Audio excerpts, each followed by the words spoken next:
be shy, don't stall. We got a funky vibe, yeah. Welcome all. It's a safe spot where the truth don't mind. Share your thoughts, leave your worries behind. Woo!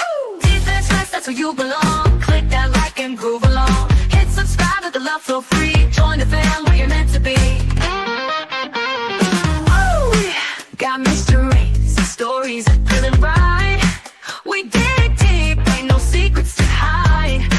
No judgment here, just an open crew. We're all about justice and the honest view. Yeah, Defense West, that's where you belong. Click that like and groove along. Hit subscribe, let the love flow free. Join the fam where you're meant to be.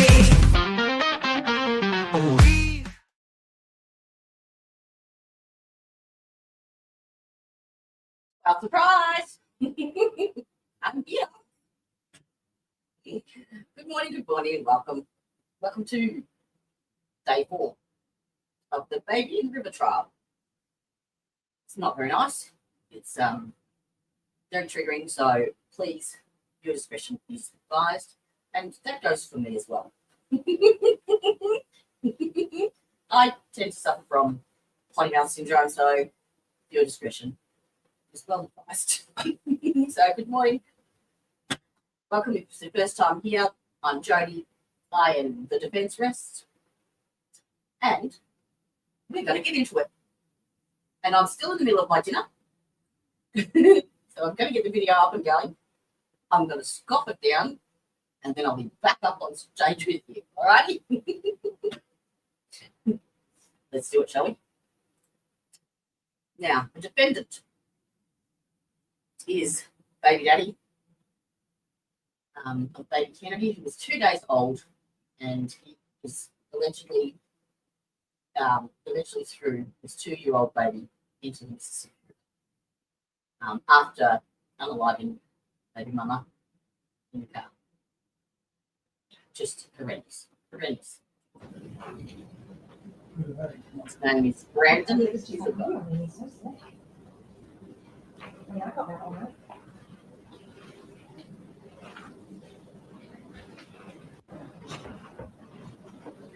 They all stay still and have the last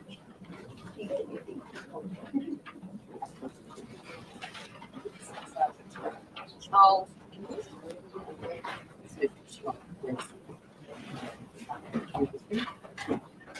and the audio is terrible. I've tried to fix it. Good morning. I didn't know it.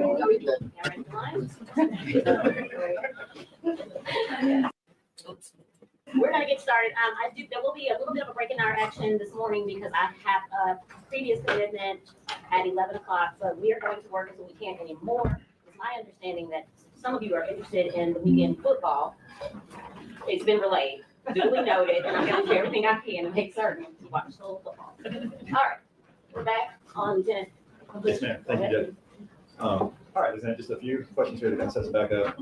We finished with clip 3 yesterday, correct? Correct. We're getting ready to do clip 4. There's a transcript for clip 4, the longer one that everyone has. Then there's also a shorter transcript, correct? That's below it. That would be clip 5. And we'll go right into that one. This clip 4 starts off after you guys got back from the river. Is that correct? Yes. This clip, just before I'll just play it through here, but is there a new version of what happened to Danielle in this clip? Is the version revised a little bit? Yes, it's indeed. Mentioned that the shooting was accidental. Okay. The first version of shooting Danielle was why? Because he didn't want the baby. Okay. Then we'll start.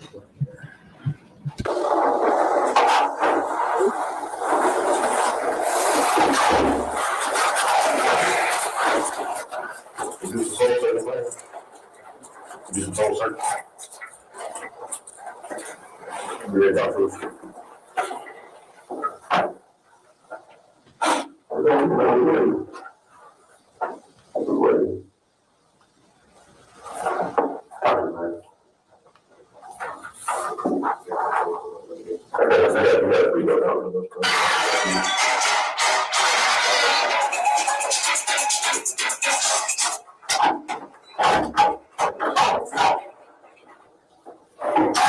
said you what? Told y'all that, you know. Like, the one you love to play is just something that you don't just, well, it's crying. I said it behind me. I told it all like they look like that. Me and I'm talking. Something happened again. Just let me show it. Okay. You know, I tend to do it.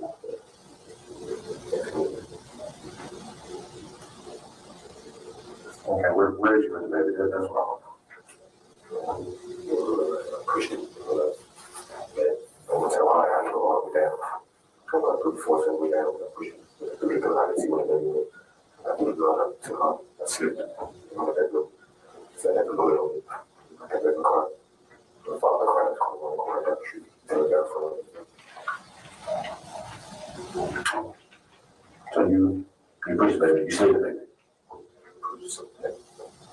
How close was you to the water when you pushed it? You want to know how close you was to the water? I was that close to shooting it because I'm trying to leave you. I'm trying to do what I was. Okay, when you pushed her, what was the car seat at? Okay, she was inside the car seat. She was sleeping, right? Okay. When he says she's inside the car seat, you know what? That she wasn't in the car seat. Okay. Did you set the car seat down and push it? How do you push it with your hands, with your feet, push it like that? Okay. And sleep. Somebody was sliding. Somebody was sliding around.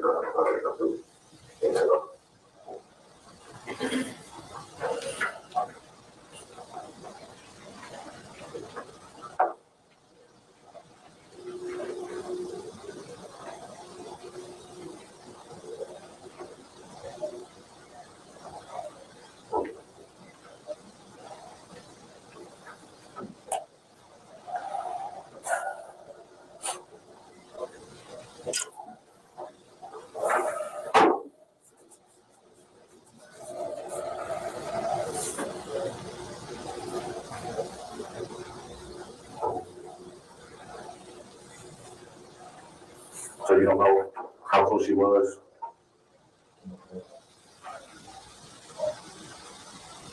Right.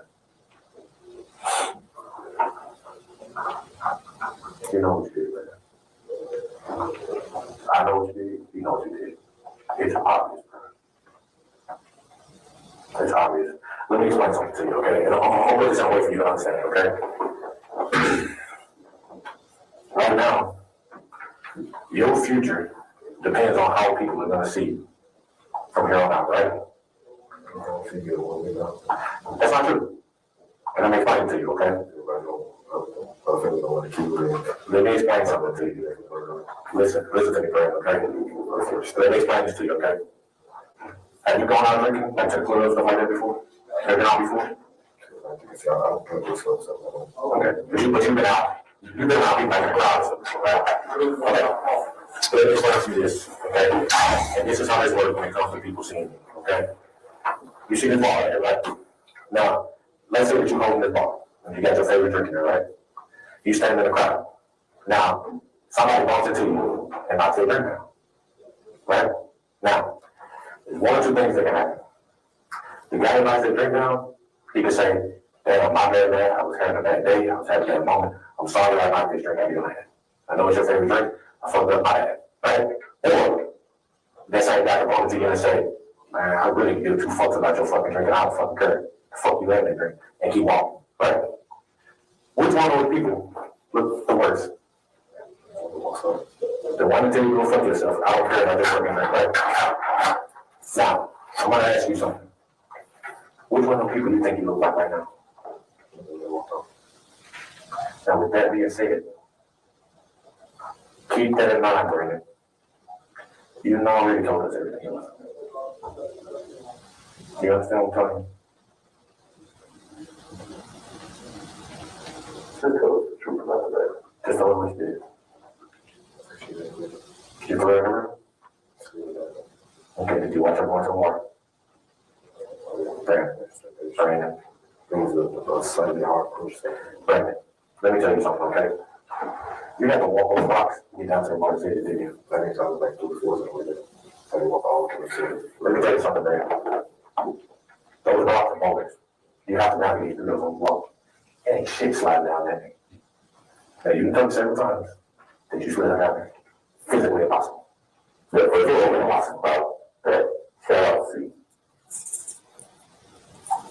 It's physically impossible to slide down there. Now, do you want to be the fucking dickhead that knocks a motherfucking drink down and say, you know what, fuck you in that drink. I'm gonna keep fucking pushing. Or you want to be the guy and say, hey, I fucked up, I had a bad fucking day, my bad, bro, let me get you another fucking drink. I'm sorry. You want to be the fuck you guy? You want to be like, fuck you, this and that? Okay, so you want to be the one that say, my bad, I apologize. I get drink down, I fucked up. That was my bad. What is your opportunity? This is your opportunity right now. Would you put it in the water right now? And how did she get into the water? She was along with the line. She was by the water. She wasn't. But you slid it right on the water. Let me read that. I'm gonna say, did you want to get the rock? I walked over the line. I walked over the line. Okay, so you got to open up to the water, right? That you got to open up that if you put, there's a little bit she was gonna go in, that was the same. So you put her in the water. She was placed along there with the line. She was intentional. Right. Because you were touching the water until you did what? Right. There's sand right there. You ain't sliding shit right there. Listen to what I'm telling you. Inside. So you put it in the water. I walked over clear right there on the river line. Get out through there. Just push it, bro. And they said that we ran in the water. Right. Then that, the river ain't knows that much in the clubhouse. Yeah. Anyway, now, I'm gonna tell you right now, what you tell me right now, you tell me that you did it, but you get a dick hole about it. You know what I'm saying? I'm sorry, you already told us that you did it. Don't be a fucking asshole about it. What did you do? Placed it down in my water. Did you place it in the water, Brandon? Did you place it in the water? Brandon, did you place it in the water? I think they need. Brandon, you know they had that out there. You want to walk in the park? My fault, you stick to that park, and we should run our dog down there. I worked the next side. I do too. I have all my life. I'm in contact with you right now. I swear to God. Dude, I give you. You started off with a liar, right? You started off a liar. So you don't want to look like a complete liar. So you want to make us feel like part of what you told us is the truth. But none of what you told us is the truth. You have started telling the truth. Complete the circle, right? Complete. 99% of the truth is still there. No, 99% of the truth? Right, so 1% is a lie. The truth is the truth, and there's got to be 100%. If you leave out 1 point, you're wrong. How did she get in the water? How did she get in the water? How did she get in? Who goes in the water? You put it in the water. Okay. Did you put it in the water or did you toss it into the water? You tossed it into the water. Did she float away or did she sink? So did she come out of that seat? So you threw it in the water. Huh? You threw her in the water. So you don't know where she or the seat went, do you? How far to the water did you go? It didn't go as far as it went. Clarify that for us. You said how far did she go in the water? The question was, or how far in the water did you throw her? Was the question? You said it wasn't far. It didn't go as far as the Okay. Was it still in the car seat when she hit the water? She came out, right? Okay. Did you hear the water splash her when you threw that? Right. Then you threw it in the water. How do you know you threw that in the water? How do you know you threw that in the water? I don't know if I actually were in the water. I'm asking you right now. I'm probably the only motherfucker that's not gonna be an asshole to you. I'm just gonna be fucking real with you. Oh, my dinner. And you treat me like a fucking asshole. Oh, yeah, bro. Did you get that nigga in the water? But you threw that in the water. Did you see that float away? I didn't see that.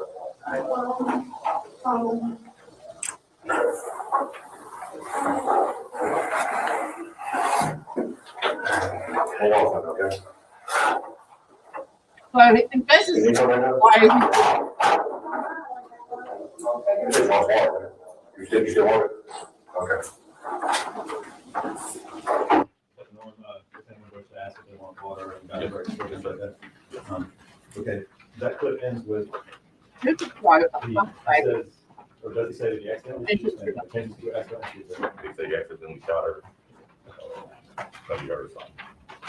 And then with respect to Baby Kennedy, he says, what? He said he threw her in the car seat in the water. he's a lot of rest did all the Okay, treatment. we're gonna start,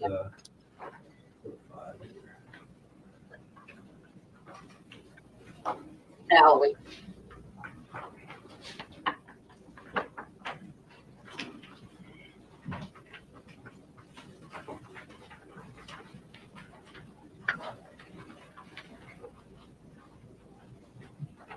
bear with me for just a minute.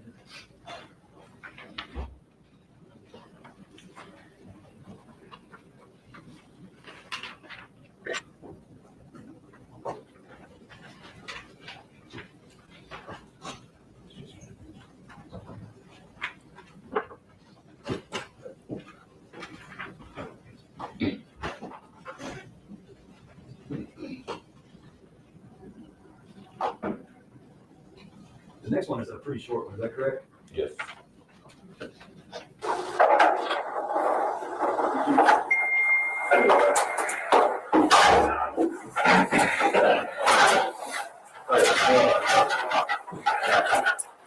Look, so you pulled over with, Danielle. After you left her, after you shot her, did you change clothes? Okay. Where did you change clothes at? Well, we took my jacket off, and shoes. Where's the jacket, no shoes up? The shoes, I think, are in the trunk. So the jacket's at home? Where's home? Which place?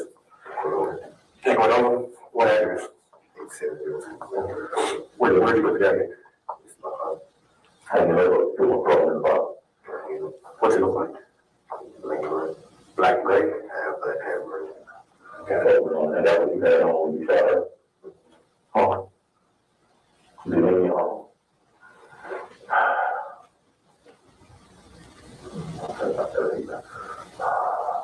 Why you take the jacket and the shoes off? So you just want them to change? What kind of shoes did you have on? These ones. Okay. And you put them where?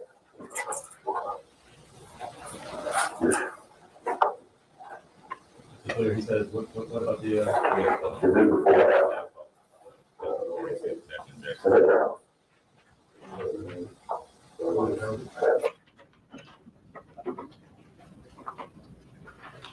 I'm sorry, could you repeat that for us? You said he changed his jacket and his would be the slide. And where do you put the slides? The slide was in the trunk of his car.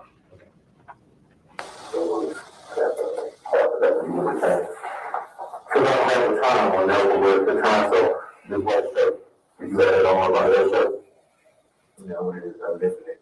You left it, so you changed everything? No, I just change shirt. I didn't get that on it. So that white shirt you had on under the jacket, when this was seen, I know.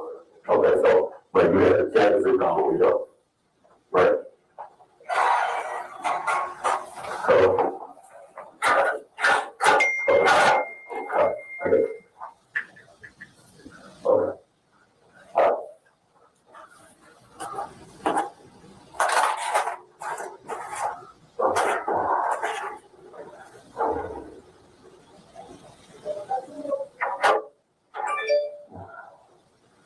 So that's kind of thing about it. Did you hear of anybody what you did?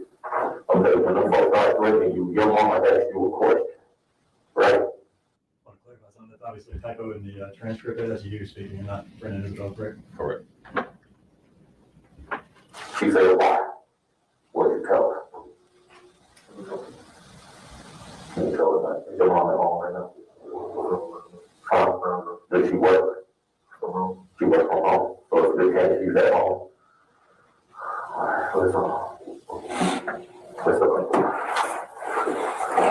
You say wait on that? Okay.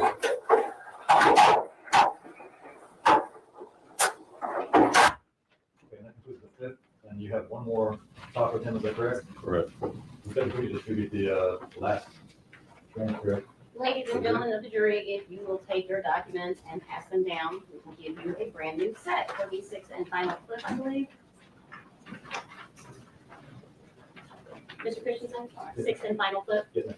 Thank you.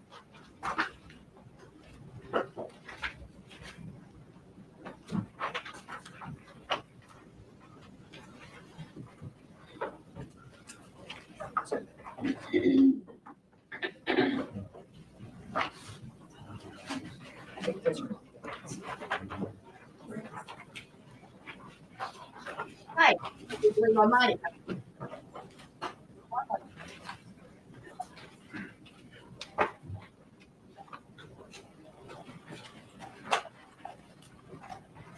Oh.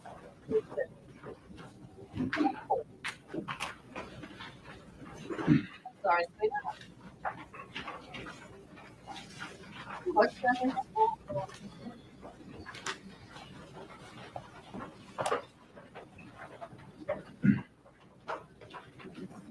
Ah, and by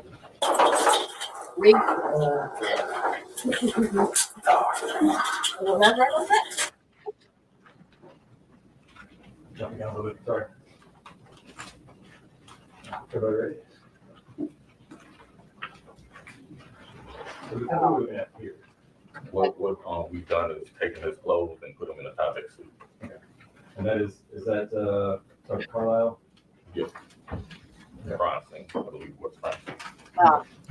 And that's you standing in the door, right? Yeah, and that's Sergeant Amos also in the room. And this begins the last competition you have, correct? Correct. My microphone stand broke.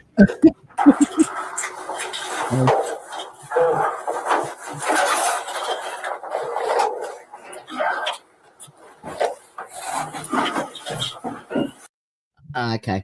All right. Hang on. I know what that is. Un momento, per favore. Can you hear me better now?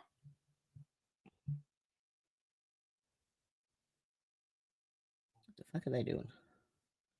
Okay. Let's skip that break. And go there. There. Audio's You like to use the gas, get back to your house and put it over, whatever you go in your car. So that is the reason you left your car. Tell me what the reason is. Because I was trying to get the miles before day is empty. So I had to get in my address. Why? I'll never sleep. Why would you give him your address? Because I wasn't bring all the fox to her. But why would you give him your mama address? You know what you just did. You know what you did. Everybody else at that time is speculating. They're thinking you did, but they don't know. But you do know. So why would you give him your mama address? Brandon, this shit that you lied about now at this point, it's just stupid, bro. That nigga is made. I'm trying to go over there to her house. And then I asked them on the phone, so I called back. That's why you left your car. They asked me where I was. So I was still at her house. I didn't want to get her address, so I gave her mine. It was mine. I had to wait a month there, but when I got there, I was calling her on the phone.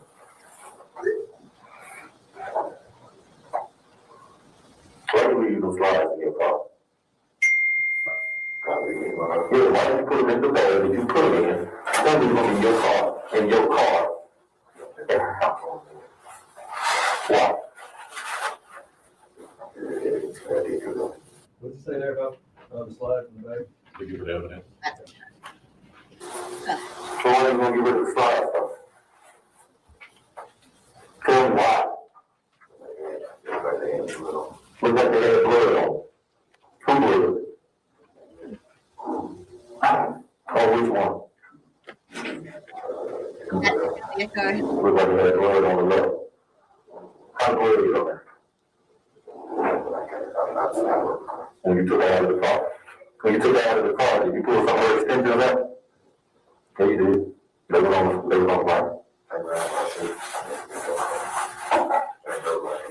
I know. Well, other extensions, you don't right. I understand. I know. Thank you very much. You need one and a two. What was the girl? You know why? It's because we've got more exciting stuff that we're working on behind the scenes. That's why. We just want to get to it. So stay tuned. because there is some good shit coming. And Tricia can vouch for that. Never before seen. Ever. Ever, ever. When you grabbed her, you were living in your car. Use it. Yeah. What was your car parked when you were standing in her door? In front of her car. So you parked, she followed you over, you stopped, she stopped behind you. Yeah, she turned around because the noise coming from across the shit. So she turned around to give me more light to the light of my phone. I could really see what was going on. She went down the street and turned around and pulled in front of my car. Okay. All right. And then so you held the door open on the passenger side. And we were back inside the car. Okay. So we were conversating. Okay. How long did that conversation? Okay, and then what happened? My mom had gone the next 30 minutes to school. We were at the store. Okay. The store. That's where I was going to take her to. And she was going I was talking for about 2 more minutes. No, don't do that. Tell me exactly what happened. And the door was in the bushes and she turned me in. Were you sitting inside the car or were you outside the car when you shot her?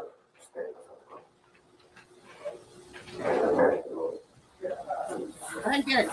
Did you distract her? You She did said it. something behind her. I said something behind me. She said, I don't hear nothing, but you got your gun on you anyway. She told me you just got her window. No. And that's when you started shooting. Every time. Well, as I say, we're on day fucking 4, and the title pretty much tells you most of it, to be honest. Baby mama, baby dada, not together.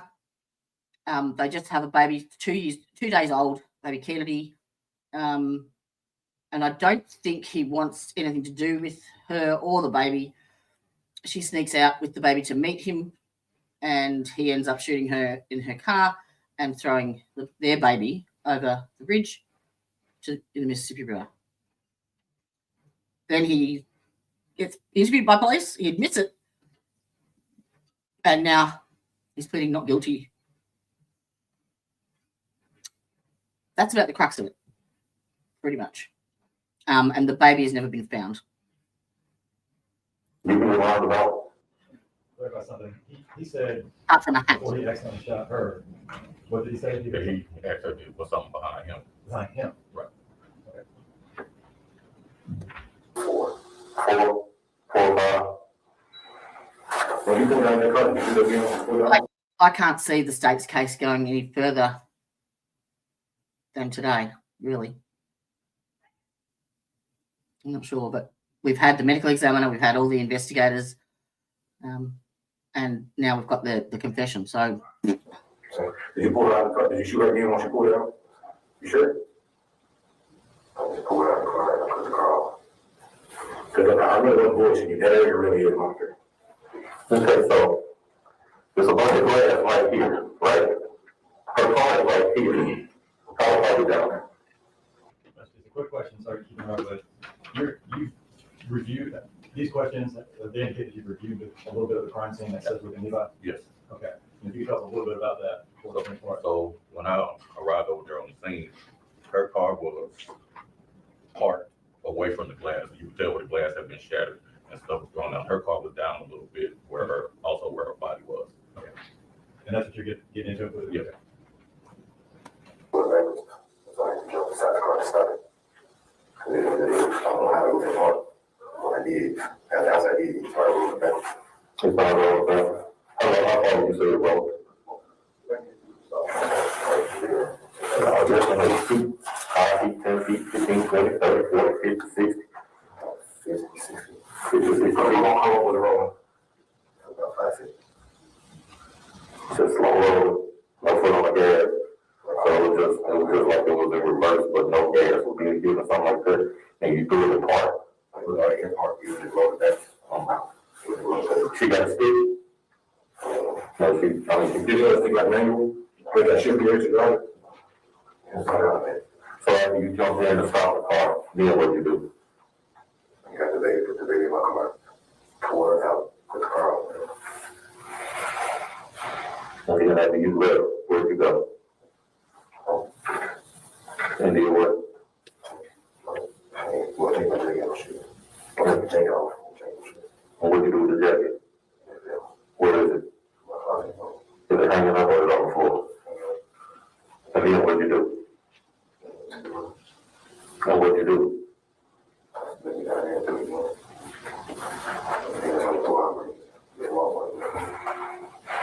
You said that when you went to Walgreens, and then you went wherever you went to Walgreens. You couldn't find a better way. Why? So this is the best plan you could come up with. This was the best plan you could come up with. So this is the plan you wanted to come up with. Well, why did you come up with this one then? There's literally 100 things you could have did. Other than this. Other than this. How permanent is this? This is permanent. Have we found that baby yet?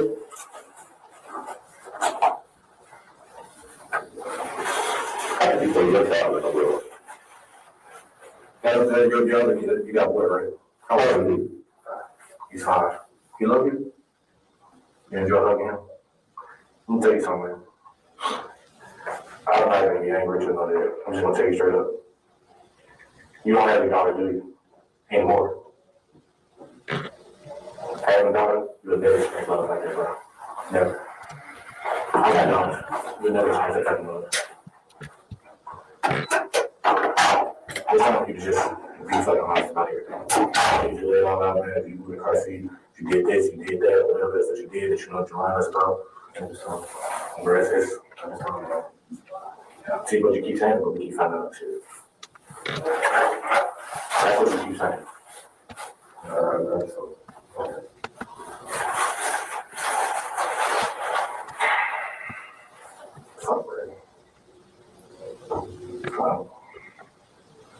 Is there anything else that you can think of?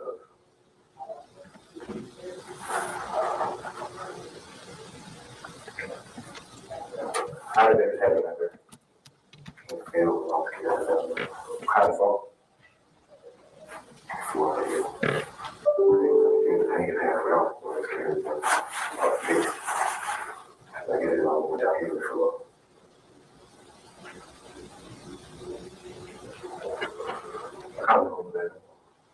Going downhill. I got kids, so I got my husband.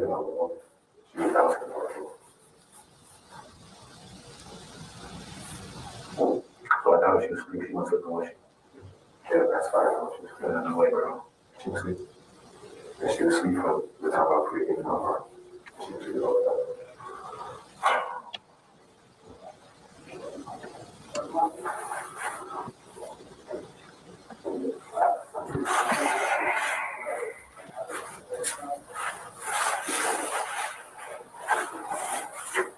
You need anything right now?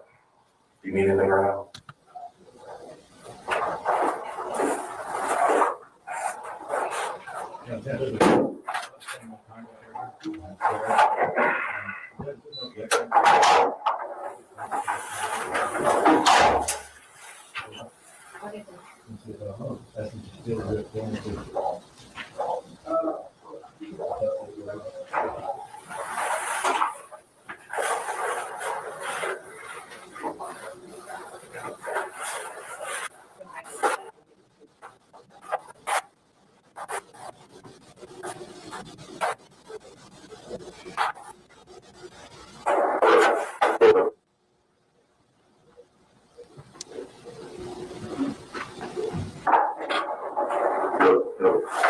This is going to go on until we find this child. We just got it down the road. Go down the road. Stop laughing. I know you want to maybe like this. I'm walking down here. You let everybody look. When I tossed her, I hear the man. Don't act like you was comforting that baby that you're about to throw in the river.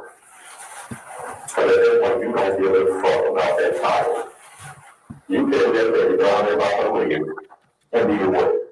Okay. You tell them what I demonstrate how you put her in the river, how you talk her in the river. Get up, stand up. So you walk. You got to say your own theory. Okay. She see you all had one more, it was like, okay. So like that down there, and that's what I do. And so you kind of side to it, side to it. And then when I had that on, I was jumping down hills. So you want to like this, for that, for me, it's going to be a hard, 100 pounds. And I didn't come up, well, I get that car. I think what you're going to go out there, you don't physically get to 100% of the truth. You don't physically tell me 100% of the truth. You know, when you go out there for a while. And I had something up as I was getting out time. Because I already found out. I never stopped and couldn't even tell it. You ready for the goal that way? Right. You know, you can go like this or like this.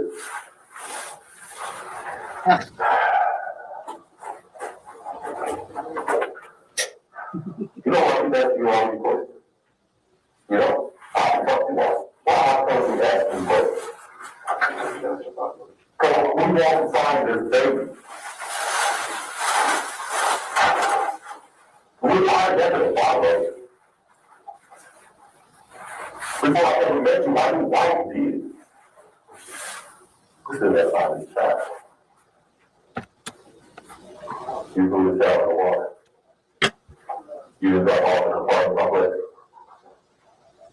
Because you didn't want the baby to survive. Somebody pressed up after you. You said what? What's the reason?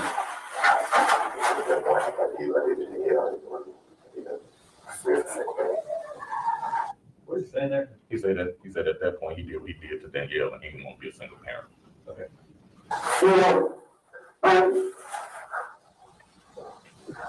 said, I'll leave her at the apartment. What do you mean? You just stop it all the time. You want to be no single parent?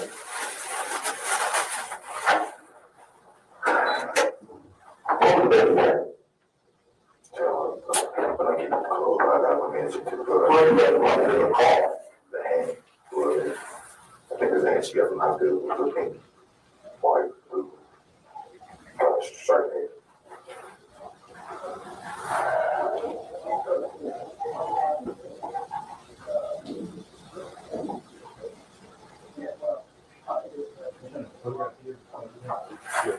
Last I saw him, Elizabeth, he was in the Karen Reid chat room on gavel drops, arguing Karen's guilt with someone else. No, shit, you're not. That old chestnut.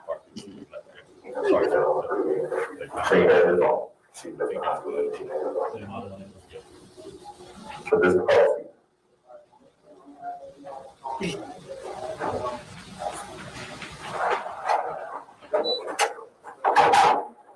One more question before I pass the witness judge. This concludes the interview, correct? Oh, Correct. And this is about 7 hour, 15-minute mark, correct? Correct. The whole time. But he sits in there for another 2 hours and 40 minutes before he's booked or whatever. Before he's transported to 201. Why does that take so long? What do you guys have to do? So we got to write up the paperwork, got to write up the arrest ticket and charging documents, and then we got to call for a car. Once we call for a car, they're only going to send it once they have one in service. So sometimes it takes a while. But during that 2 hours and 40 minutes, there's no more interview, correct? Correct. Thank you, sir. No further questions, Judge. This is a good breaking point for us. Take one, pass it down. I will be with you. you got it all right. Let's skip it. Skip it real good.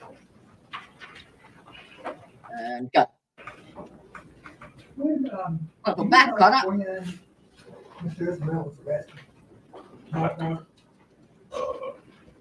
Maybe sometime around, it was February 2nd, sometime that morning, Really early morning, maybe. and was he taken to homicide? To my knowledge, should have been taken to homicide. Were you at his house when he was arrested? No. That you came in, If you listen to this witness's voice, it epitomizes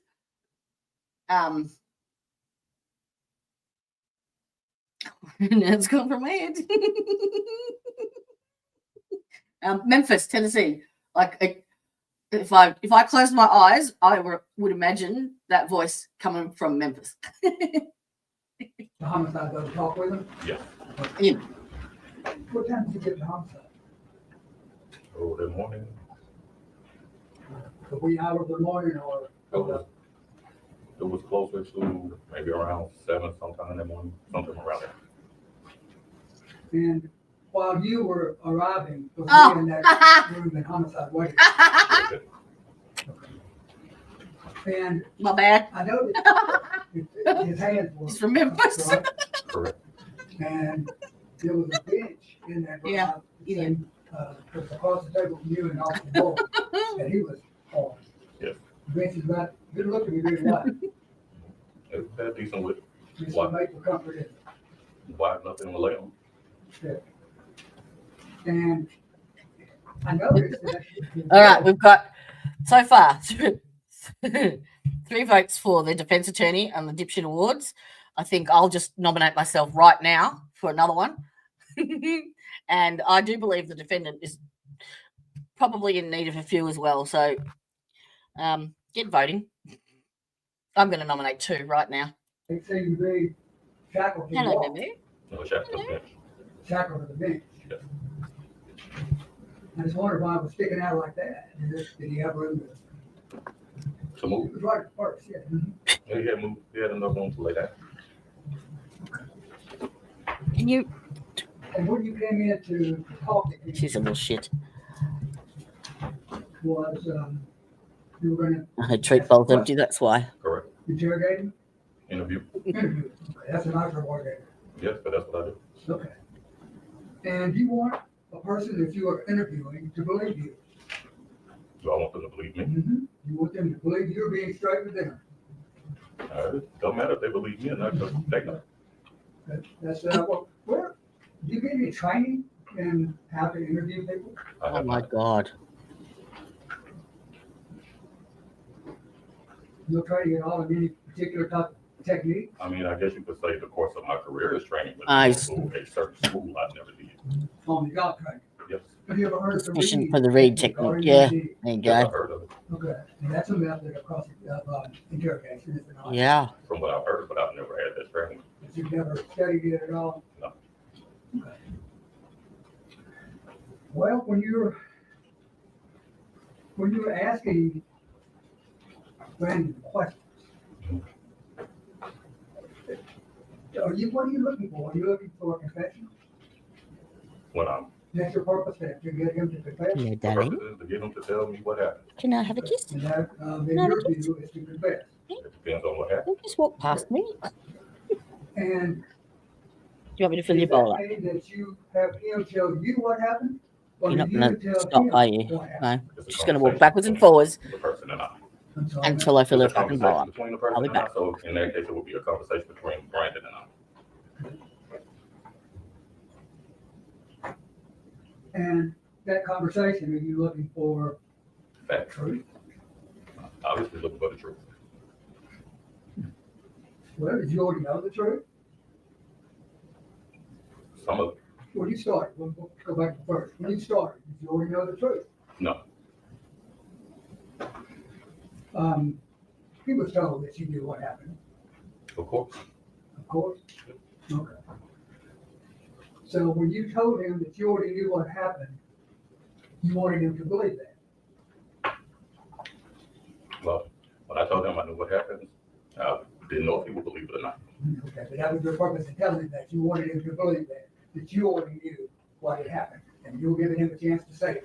Yes. Okay. But that wasn't true, was it? Not all. I didn't know everything that happened. No. And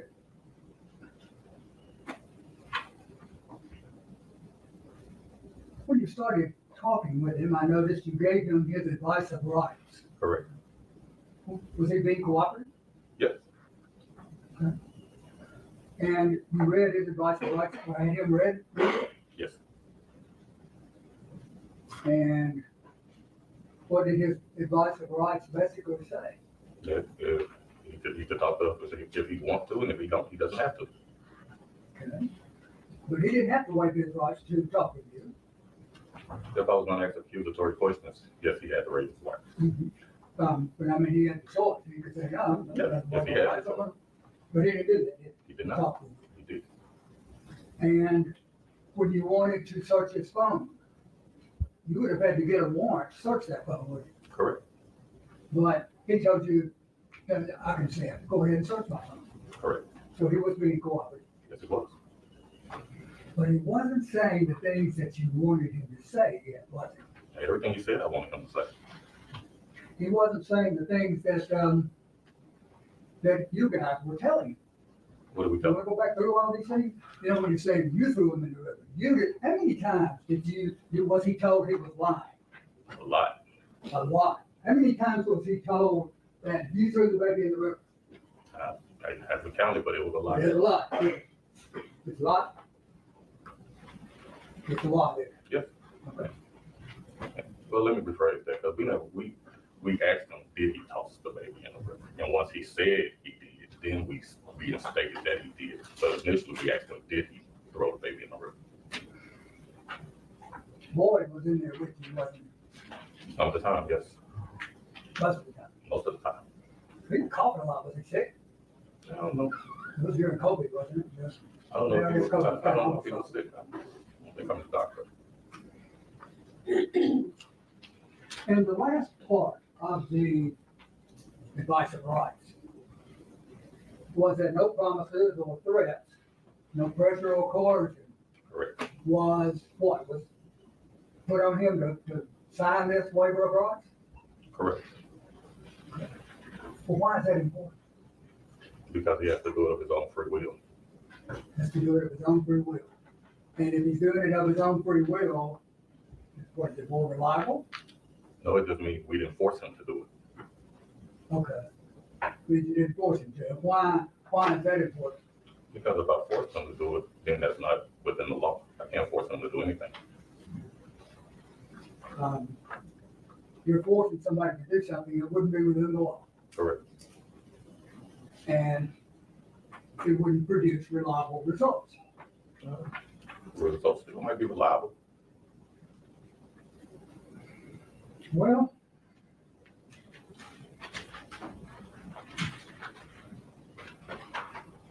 I noticed that at the time those advice of rights are given and signed, and when he's saying, I haven't been under any pressure or coercion or promises made or threats, well, the questioning hadn't started yet, had it? It can't start until then. Well, you did this right first when you fixed your question a man on homicide, right? You did the advice of rights first off. Right, first, so we can ask questions. Okay. So all that about him saying he wasn't coerced or threatened or made promises, that was before you ever questioned him. Right. And that's where the threats or promises or coercion, that's where the real danger is, isn't it? Not necessarily. In the statement itself. It's an easy one.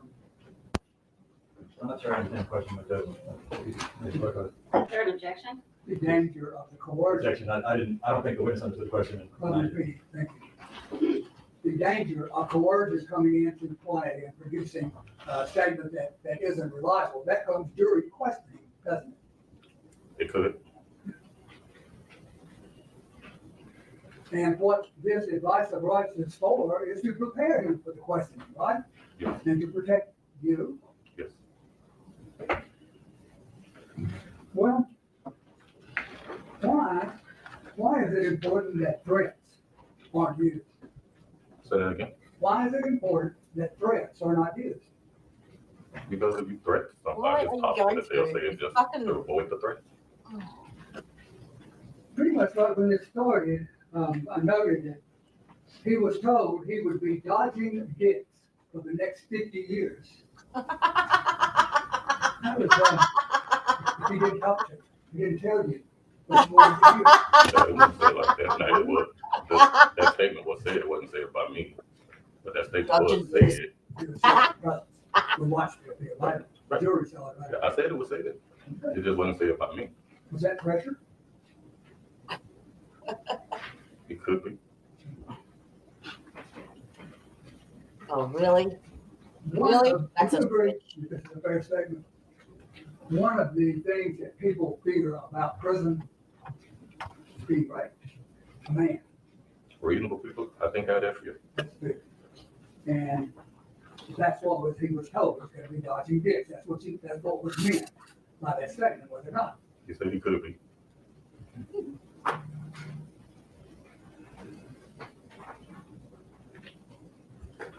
Oh, speaking of the devil, and he's still up He here. was told, was it Hello. not, that there were cameras out there. Elizabeth was just looking for There you. were some cameras, weren't Yeah, cameras all over the city.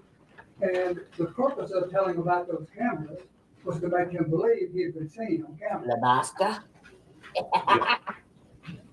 But there wasn't any cameras where you went to look for the baby, was there? There were cameras there. I'm not sure if they were working. Yeah, I believe it said earlier they weren't working.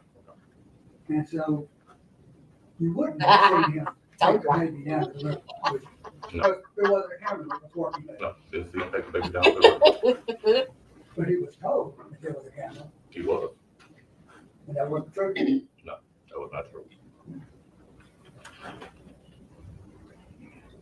What about, on Levi and Schedule, where Danielle's car was? Yes. He was told there were cameras there, Yes. but there weren't, was there? I don't believe so. So in essence, you were telling him, we know what happened, there's cameras there. You gotta tell us this. Yes. And the this was, you told him what you wanted him to say. I told them there were cameras there, so did I want him to say there were cameras there? He can say that. There is no crime against the law. Was there any, and look, I'm gonna concede something right here. Yours was much better than Boyd's, okay? Yours, you weren't as bad as him. This is a question. But, yeah, Boyd was worse than you were in the question. So when an objection is made, it is customary for you to wait for me to rule on said objection Yeah. after you've responded. Dipshit. So there's an objection, This sounds like testimony, not a question, Judge. and your response is, I'm reworking. thank you, and sustain. It wasn't you that said, you'll be dodging dicks. No, I didn't say that.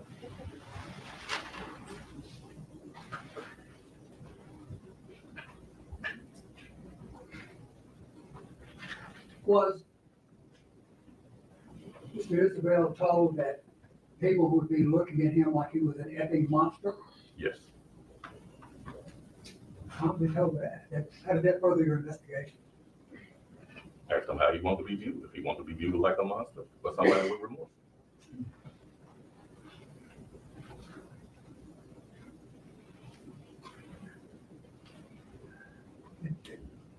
Were there a lot of questions asked that didn't further the investigation as to who was responsible for the shootings and the debate? Repeat. Were there questions asked that weren't directed toward finding the baby or whether or not he committed these offenses? Yeah, there were additional questions asked.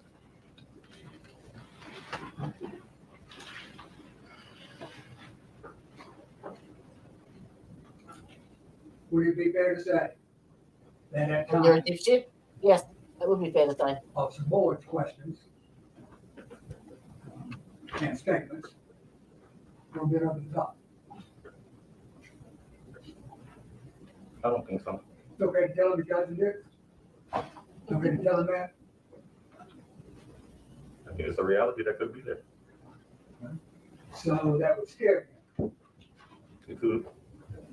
and scare him into saying what you were scheduled to get the truth. To scare him into telling us the truth. Yes, it could. How long did you guys question him? It was several hours. 7 hours? Several. Several, more like 10? No, I don't think it Just was 10. think about it a little bit. Did we question him for 10 hours or was he there for 10 hours? Well, okay, wasn't he there in that room for 10 hours? For the most part, yeah, we did take him to the boat dock, so he wasn't in the room at that time. But yeah, but we had him somewhere around 10 hours. And he had been in that room while he was waiting for you to arrive. Yes. Do you know of any interrogation that was done of him then?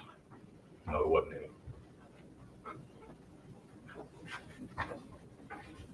And that would have, when he arrived, would have been the early morning hours of February 2nd? Yeah, sometime around that time. Yes. That's sex, very good sex.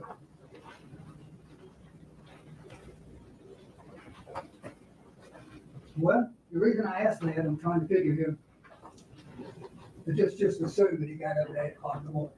We can make it later if you want. Assume he got up at 8 o'clock. How many hours would he have been up when you were asking questions? A long time. A long time. Is a person able to be influenced more when they're tired like that? Influenced to tell your truth. Influence to tell the truth. The truth. The truth. Not my truth, the truth. Well, if that were so, I mean, I'm not trying to argue with you, but a little bit I am, because he told you something at the very start, and you didn't accept it. I didn't. So it was your truth you wanted to hear, not what he was saying. I didn't want to hear what he said. I wanted to hear the truth. There's a difference. How did you know the truth when you were starting this interrogation? Because at that time, I knew Danielle was no longer with us. And he said he met her and that she left, and he didn't know where she was, which was not the truth. You didn't know that at the time. I didn't know that at that time. You knew that he was responsible for it? No, I didn't know he was responsible for it. I knew he knew that she was no longer with us. Okay, all right. So you were trying to get him to say then that he was responsible for the person that was gone. I was trying to get him to tell me the truth, whether he was responsible or somebody else was responsible.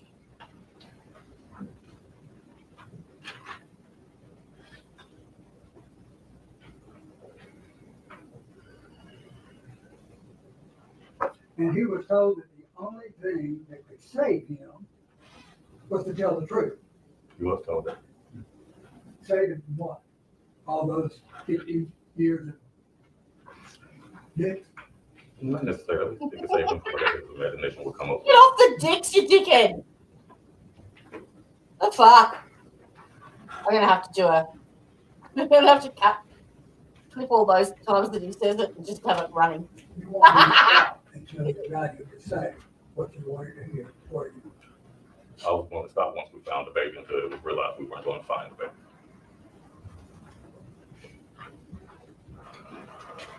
Did he get time to rest? Yes. When he got time to rest, was he on that little bench? Yes. With his hands and feet shackled? Yes. Yeah, he just threw a fucking 2-day-old baby into the river. You want to give him a comfy fucking feather doona? No.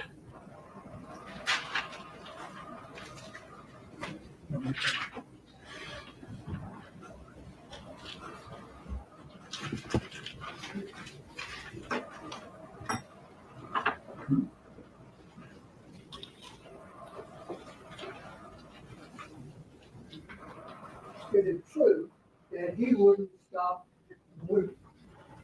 The yelling at him was not going to stop until he said what you wanted to hear. That's not true. When was it going to stop? How much yelling was done? We didn't yell at him the whole time. Yelling at him the whole time? I said we did not yell at him the whole time. Most of the time it was a simple conversation. There was a little yelling in there and there was a little emphasis put in there, but it wasn't a constant yelling. All right, I've had enough. You weren't as bad as I'm going to wipe my ass with you. I did your partner was. Boy, Wasn't bad about what? yelling. Say that. Absolutely. How old are you? 6'3". 6'3"? Yeah. Well, they're big. And look in pretty good shape, Decent. physical shape. Decent. Would you consider that you may be an intimidating presence? I don't know. Oh, really? You're worried about him being an intimidating presence while he's interviewing someone who just shot his girlfriend or baby mama and then threw their 2-day-old baby into the river? He's lucky he didn't get poked in the eye with a fucking chopstick, as far as I'm concerned. I wouldn't have turned my taser off. I would have had them straight in his nutsack. What about boys? That's me, though. No, boy, it's a little smaller. He's smart. Smart but loud. Loud, yes. Fucking hell. Intimidating.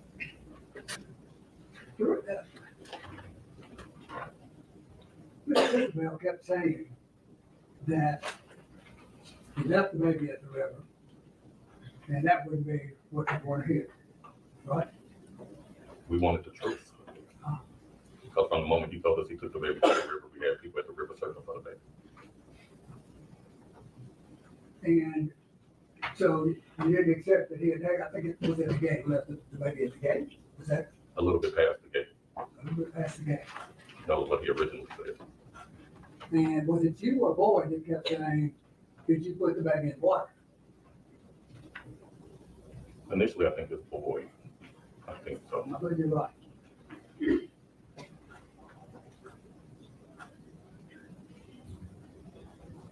So what you were wanting to hear was where the baby was, I guess. Yes. Yes, we wanted the truth about what he did with the baby.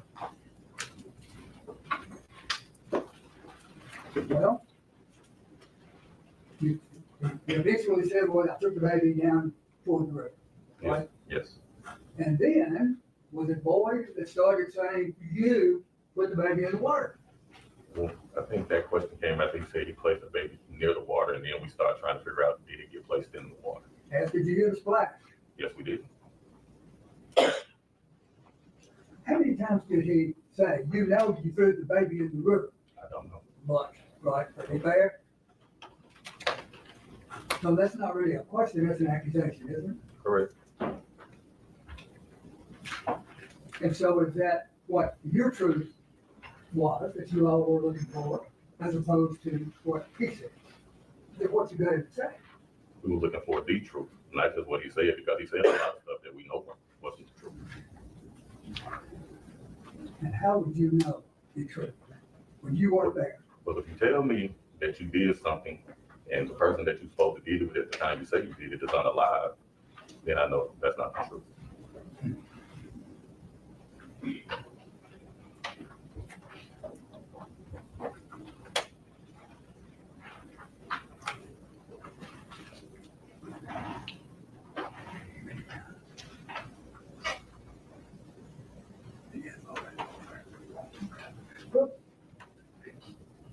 I'm trying to digest that just a little bit. See, the information that Mr. Isabelle gave you guys from the start was cooperated.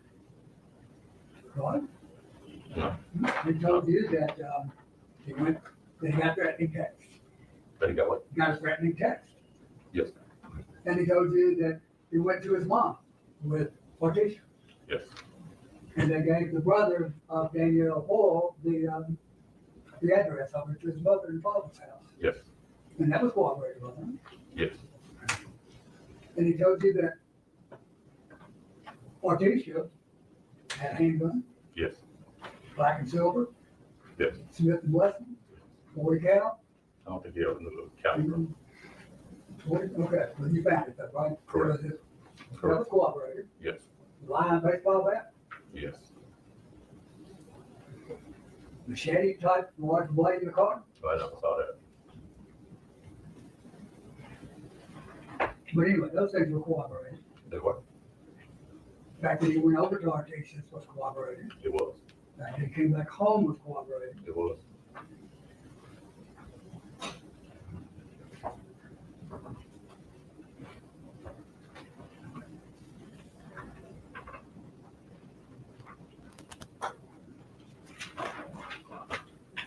So by that time, you already knew the truth. Is that right? And a part of it. And some truth. I always heard half truths were really dangerous things. Have you heard that? That's why we kept going for the whole truth.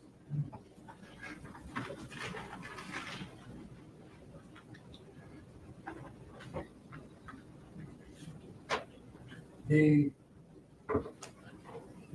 baby's hat, was it found there at the butt ramp? Yes. Was it found before he said it was there? Yes, I think so. That's right. Was it found before you told him it was found there? Yes.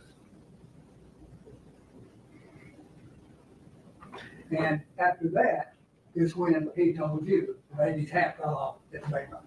Yes. What you told him, that it hadn't been found down there. and you knew it was his. You knew that it was the baby. I told him that first. That's when. That was going on pretty much for the first time. And I know it was a long, long time he's being questioned, so where in that chain So of, when we asked him what the baby was wearing, we asked him about the hat. Is that what you're I just want trying to get some timelines down to find out what he told you, who told you that first. You know, if you told him, then he told you.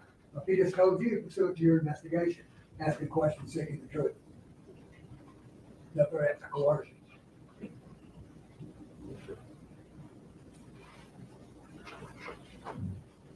I don't recall specifically about that hat being, I know we talked about it. The hat was there because he eventually said it fell off her head when he was running down there with her.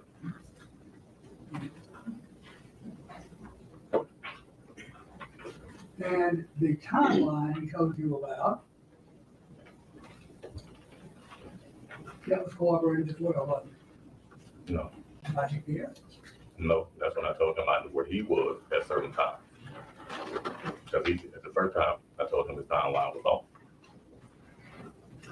GPS, what, works on a phone? And what, It can if the GPS is on the phone. so GPS shows where the phone is? At least, yes, at least the phone.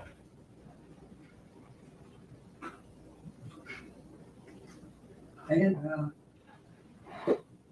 where he told you he was consistent with the GPS, was it not? Yes, some of them places. I couldn't help but think that when I was watching this at the end, and even during it, that his head down like he was tired. Did you think he was tired during any of this? No, Well, no, my figures are it was about 32 hours if he got up at 8 in the morning the previous day. About 32 hours, is that about right? From 8 till 8:24, and then about till 2:30 or so the next day. I don't know what time he got up. So he hadn't been, I mean, he didn't have a lot of rest, did I don't know. he? I don't know how much rest he had prior to coming in contact with me.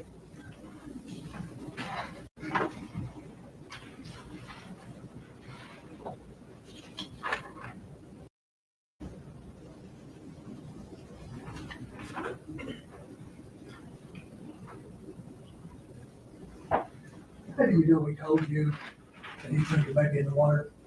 How do you know that's the truth versus he just wanted you to stop? I still don't know if he ever threw a baby in the water. Exactly.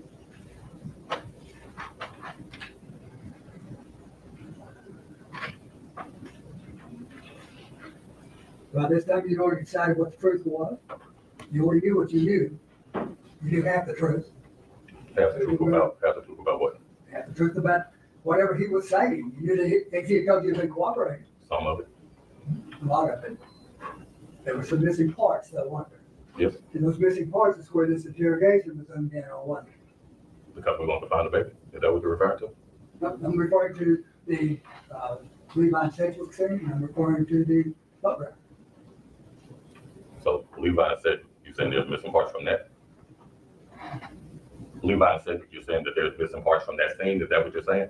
I'm trying to get an understanding of your question. My question is, if you already knew that he was responsible for shooting her, Yes, after he admitted to shooting her. that was all into the interrogation where you were asking him, right? Yeah, it was on into it. Yes, He'd already given you cooperating information, it was being cooperative before that. he was.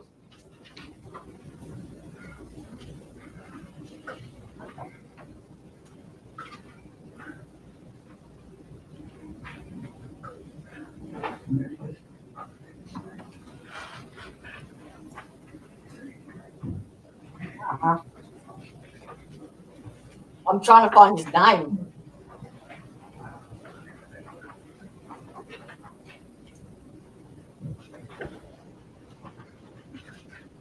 Oh, I'm gonna move on from that area of question. Okay. You knew about Ortisha. Did you not, when you were questioning him, the girlfriend? What did I know? No, I mean, You say you were kind of her. Yeah, I know about her. And you knew that you were told she was upset. Yes. And she was upset about the situation that was going on with Brandon and his other women. Yes, And the women had a children fighting, yes, right? And you knew that he was in love with her. yeah, I knew they was in a relationship. I can't say I knew he was in love with. Okay. All right. I know that during the interrogation, during the interview, he was told that sometimes we let emotions get the better of us.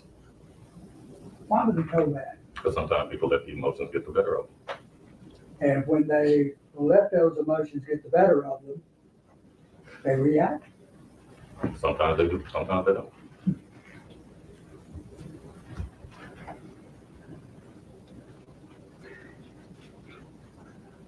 And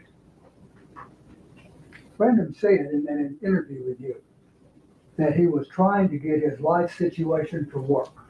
That's this drama that we were talking about earlier, right? Okay. And that he was in a divorce, Yes. child custody, child support, Yes. and females didn't want him. Yes. That was our teacher, right? Yes.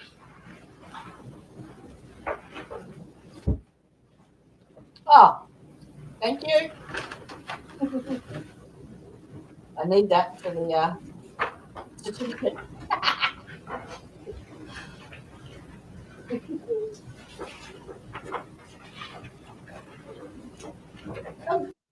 Did you know it's Saturday over there, isn't it? Tell me I haven't lost a day. It's Saturday. Because Day 5 is streaming live now.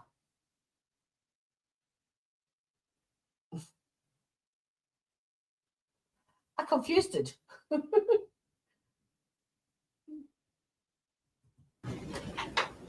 He told you that this was nothing he planned on doing. He did say that. That he was thinking too fast and reacted. He said that.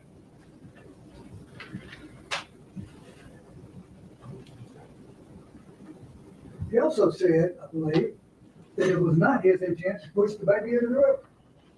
He said that. I think it was Officer Boyd that kept saying he threw the baby into the river, was it not? I think we both had our moments where we said he threw a toss the back in the river.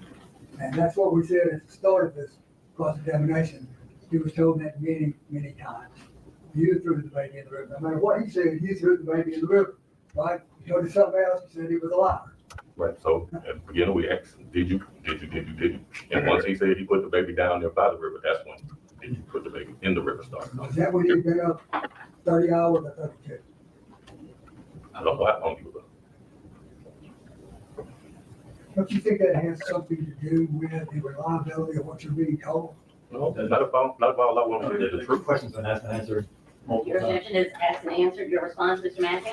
Yeah, I can be wrong. Withdrawn, thank you. But it's been asked a lot of times, but I don't know. Thank you.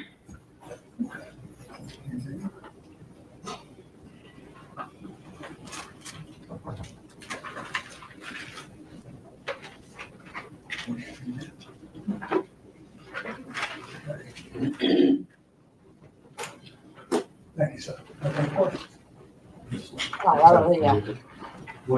So what are you looking for when you have an interview with a defendant?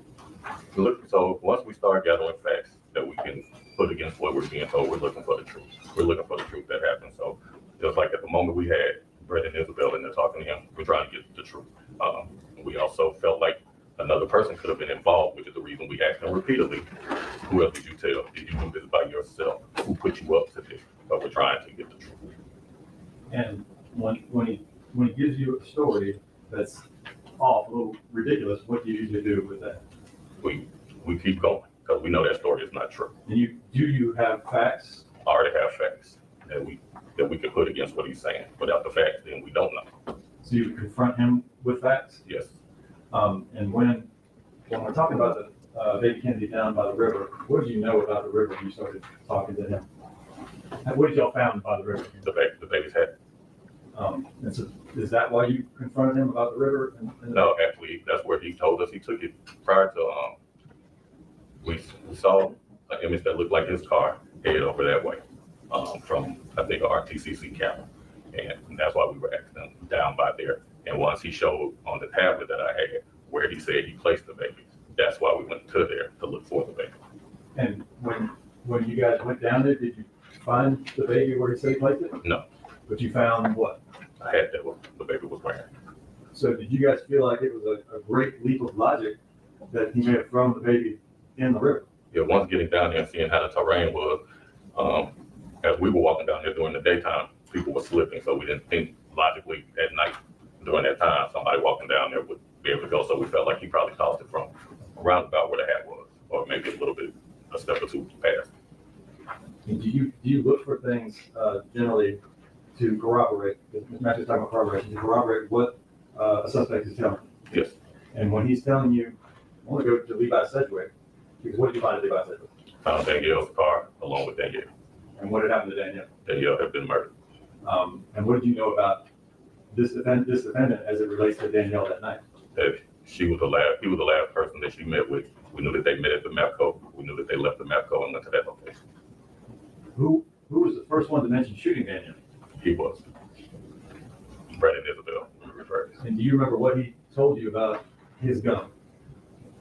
Well, I know he said when he was explaining the story for the second time, and he said that he shot her, and we asked why. He said he didn't want the baby, and then he told us that he left the gun at Artisha's house. Once we did a search warrant on Artisha's house, and we did not find the gun, so we knew that wasn't true, that he didn't leave the gun there. And then after questioning him some more about it, he eventually told us he threw it in the river. And was the gun ever found? No. Was Baby Kennedy ever found? No. Do you know about any shell casings or any other evidence that was found? That was at the on Sedgwick, yes. Shell casings were found there. Was that consistent with anything that you guys found in his car that was at Stacy? Yes, found a holster in his car, found another Glock magazine in his car.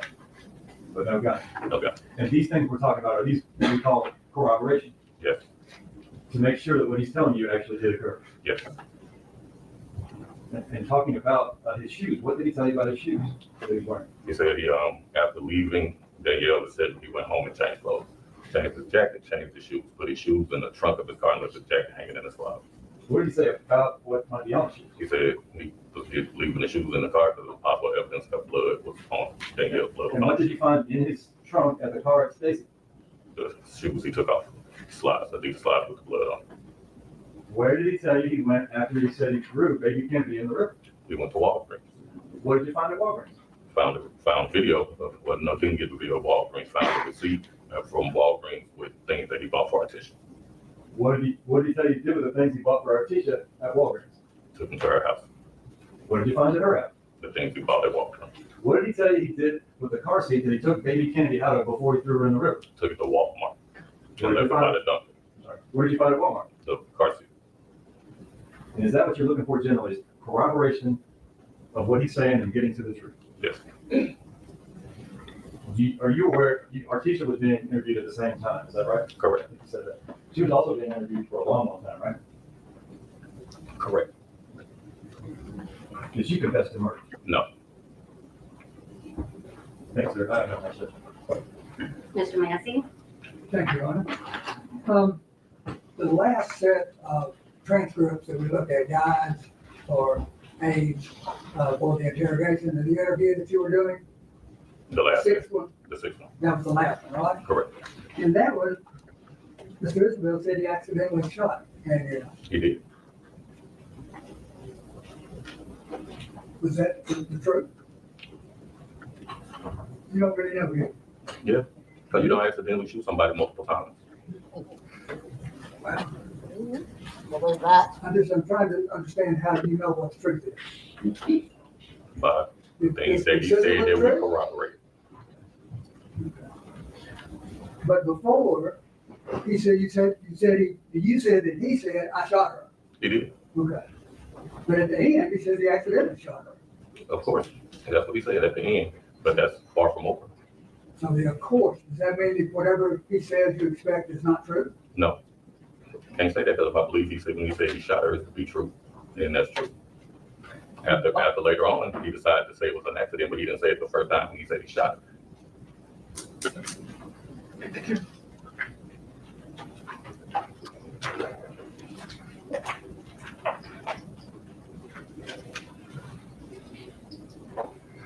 But the statement appears to be the only direct proof that he shot her. The statement of him saying he shot? That's the statement, yeah. The rest of it's circumstantial, direct statements, he saying I shot her. Yeah, he said he shot her. He comes over here, he accidentally shot her at the end. Yeah, a few hours later, he said it was an accident. You have a little bit of rest before this, A little bit from their bench. on the bench, yes.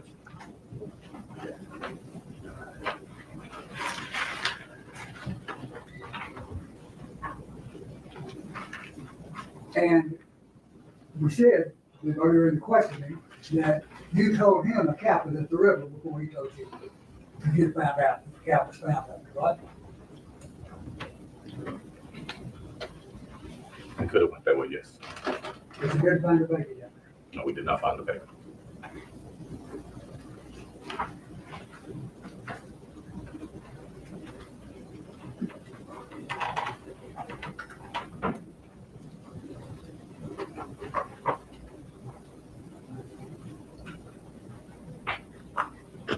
Other than at the end of 10 hours of questioning, 30-something hours of being up, him saying he threw the baby in the river.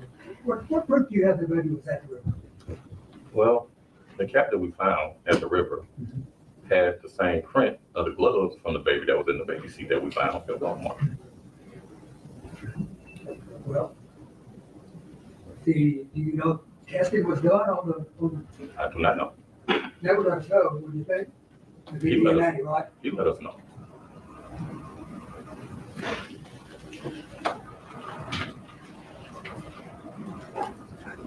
That was what you know. Just have a couple things.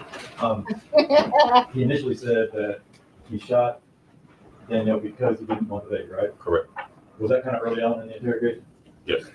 Then, some hours later, he says, what about shooting Danielle? It was an accident. It was an accident. That's later on, right? Correct.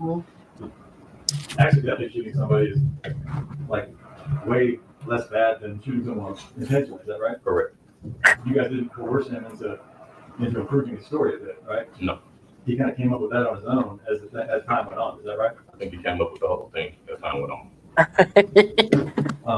I want to clarify one thing, because Mr. Massey's talking about 10 hours of questioning. You guys weren't questioning him for 10 hours. Correct. And I know it's not the Marriott, but he can sleep on the bench, and he was in fact sleeping on the bench, was he not? Correct. And at the end of that statement, because when we finished that sixth piece that we heard today, that was at about 7 minutes, I can't remember, 7-something minute mark, right? Yes. The rest of the time on there, are you guys questioning any more after that? No. For those last couple hours, you're just sitting there waiting to be booked or whatever. Waiting to be on transport. Okay. No further questions. Come on. We're not doing Ray cross. So there's Fuck a off. difference in Oh. saying, I shot somebody or accidentally shot somebody. Beautiful. It's a difference. So if I'm going 5 my gun out and I'm cleaning it. So we're up to 21? And I think it's unloaded and What then the fuck? And you come ask me, that's my job. How'd that happen? I shot her. I did, right? Right. I said, how did it happen? It's an accident. And I would have said I shot her first. Would you? So which one was it? Was it an Would accident you or was it say I you shot shot her him first? first? Most people I know, they say He's what got a lot of the truth is first illustrators. when they decide to tell it. You guys didn't tell him the truth from the start, did you? Why should we have to tell them? I don't have to Not tell him the everybody else, truth. The only person who Yeah, knows what happened sucker. is him. So he tells us the truth. Right. No other questions, huh? Thank Yeah. you, sir. You may sit Good. down. Thank you. Fuck. And now we break. Hallelujah. It's raining men. Not talk about anything we did today. All right. That's it. Give it a lunch. Give it a lunch. And If you need to stand up in the middle of da, this, da, da, da, da. State and spell your name for the jury. All My right. name is Ronald Blake. That is Next witness. last name That would B-L-A-K-E. be. And where are you employed? The U.S. Police Department. Do you want where I am now? Where are you or- currently assigned? Okay, I'm assigned to a Crump Station, Bravo shift. And where were you assigned back on February 2nd of 2022? I was assigned to Rain Station on Bravo shift. And tell the jury what Bravo shift is. At that time, it was the 7 a.m. to 3 p.m. shift. And what did you do when you were back at Rank Station as an officer? Were you a patrol officer? Yes, I was a patrol officer. Can you just tell the jury a little bit about what the responsibilities are of a patrol officer? So our responsibilities, of course, are to patrol our neighborhood. We have what are I keep. Bad pause. Sorry. Not sorry.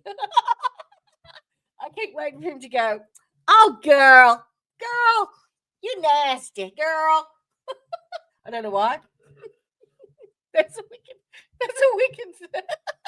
I'm going to have to screenshot that. I couldn't have got that if I tried. I know, I'm an idiot. But yeah, that's going to be funny somewhere, surely.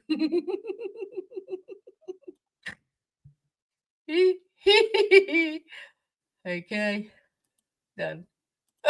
wards, assigned wards where we answer calls for service as well as do traffic enforcement and self-initiated activities to try to, curb crime and, serve our community. So back on February 2nd of 2022, did you go out on a call at 5255 Elvis Presley Boulevard? Just I did. Yes, ma'am. And what is located there? A Walmart. And do you remember about what time of day you responded?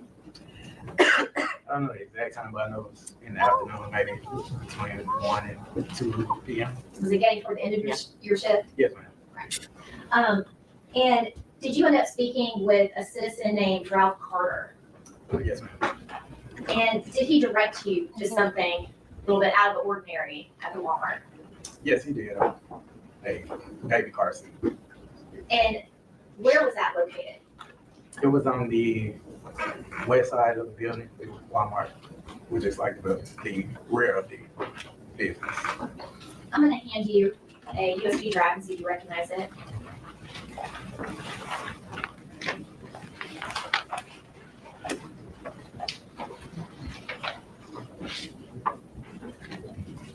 Yes, ma'am. When you responded to that call on that day, were you wearing a body-worn camera? Yes, ma'am. And is that a clip from your body-worn camera? Yes. Or I'd ask that be the next exhibit, exhibit 115. Any objection?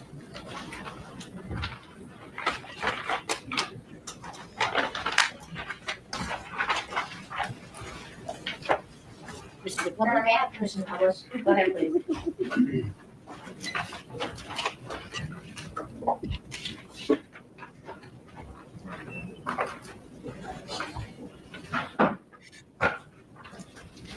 Officer Blake, what are we seeing? That would be me exiting my squad car. And I believe that's Mr. Carter directed me to where the baby car seat was. And where are we, as far as the Walmart, are we? At that point, we're at the rear of the business, as I said, on the west side of the building. And is Mr. Carter just explaining to you what he saw? Yes, ma'am. Now, what are you doing right now? At this point, I was trying to review because I think a picture was going around of the child that was missing. And there was a car seat that the child was sitting in. I was trying to compare the one that was in front of me to the one from the picture. Did it appear to be similar to you? Yes, ma'am. Now, first off, okay, we see some dumpsters here. Are those actually locked? Yes. And at some point while you're out on the scene, did it start raining? Yes, ma'am. And did somebody cover the car seat with plastic to protect it? Yes. And was that to protect it till crime scene came out? That's correct. And did crime scene make this scene? Yes, ma'am. And did they actually take possession of that car seat? Yes, ma'am. I'll pass the witness. Go ahead, please. Question. Thank you, sir. You may sit down. Thank you. Please call your Wow. next witness. Short split. Our citizen called Special Agent Michael Garner. Michael, come on down, Michael. Special Agent Garner, come forward. Watch your step.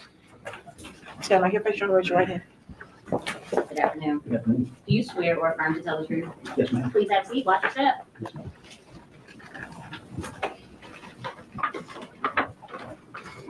Could you please state your name and spell it for jury? My name is Michael Garner, Michaelgarner. Where do you work? I'm employed with the Tennessee Bureau of Investigation, TBI. Specifically, what is your job duty and job title? I'm currently assigned to the Digital Forensics Squad. That's under the Cyber Crimes and Digital Evidence Unit with the TBI. As a member of the Tennessee Bureau of Investigation, do you go by Special Agent? Yes, that's correct. Special Agent Garner, how long have you been with the TBI? I got hired on with the TBI July of last year, so just over a year. Prior to working with the TBI, where did you work? I was employed with the Memphis Police Department. I was a detective with MPD for 20 years, and then I retired. At the time you left MPD to go to the Tennessee Bureau of Investigation, what was your job assignment at MPD? As I was a detective with the Digital Forensics Unit, so I did the exact same job with Memphis Police Department that I did with the TBI. What does a digital forensics examiner do? We receive evidence of anything that would have any kind of storage media on it. So DVRs, cell phones, GPS trackers. The majority of the work, though, is cell phones. What type of educational background do you have to be a special agent with the TBI doing digital forensic examinations? The TBI requires that you have a bachelor's degree. I have an associate's in information systems. I have a bachelor's in criminal justice, kind of minored in mechanical engineering. I haven't finished that one up yet.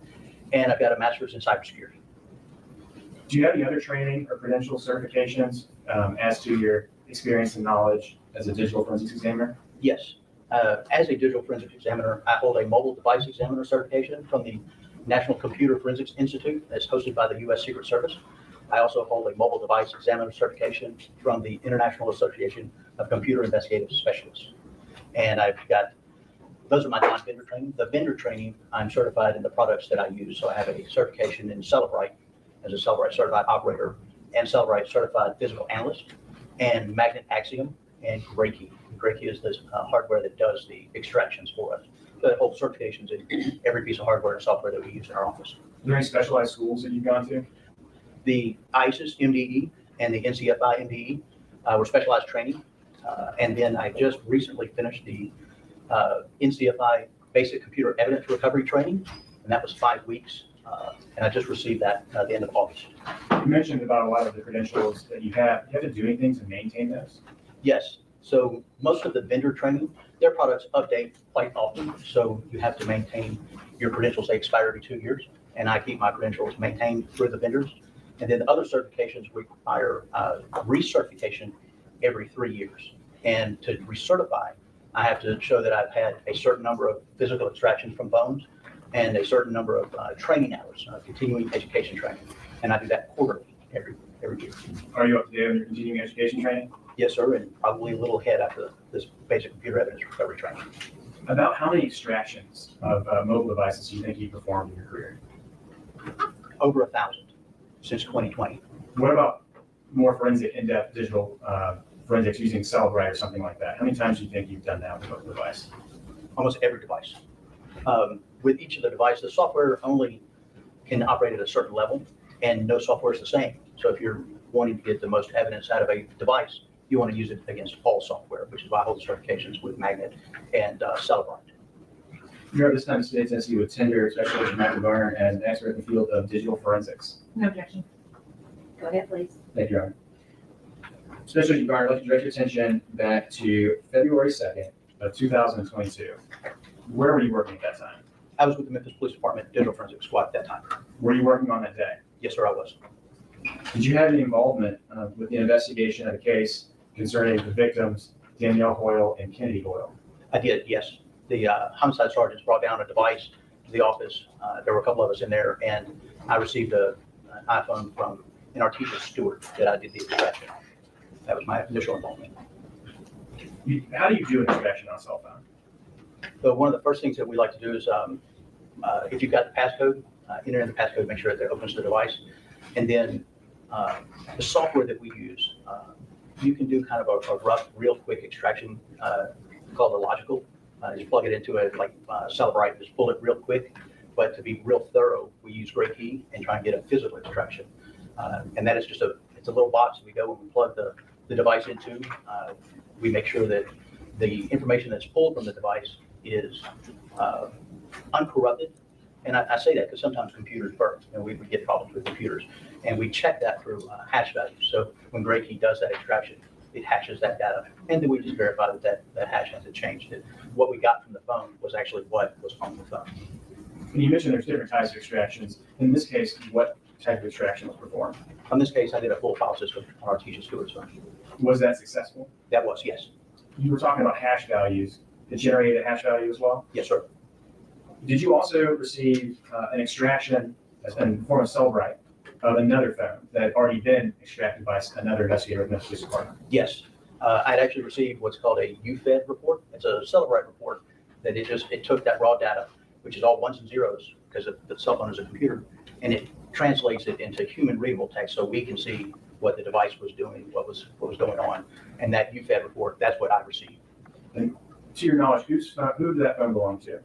Brandon Isabelle.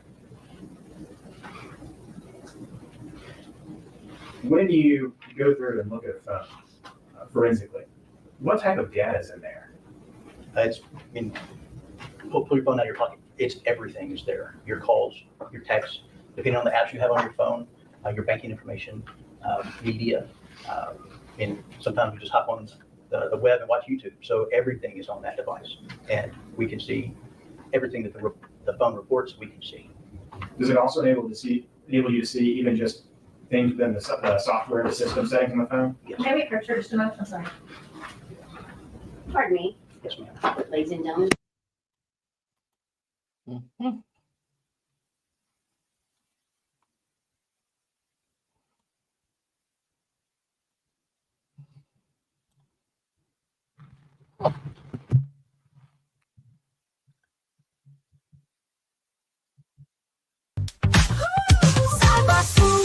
It's in your sight. Like and subscribe. Oh, don't be shy. To approach the past document. Go ahead, please.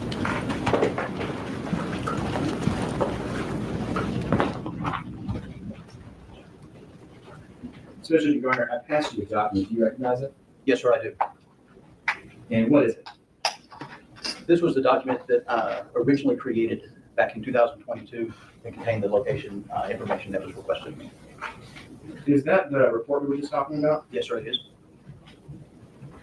At this time, state asked that it be marked as state's exhibit number 116. Your Honor, I'm going to object to the actual PowerPoint being entered.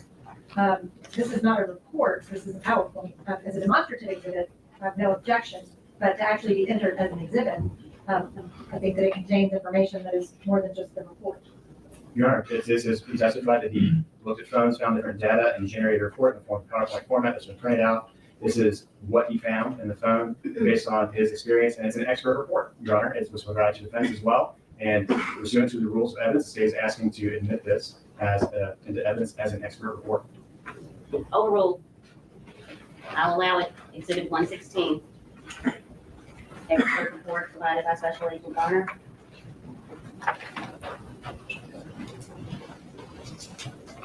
I'm going to be requesting permission to publish. Go ahead, please.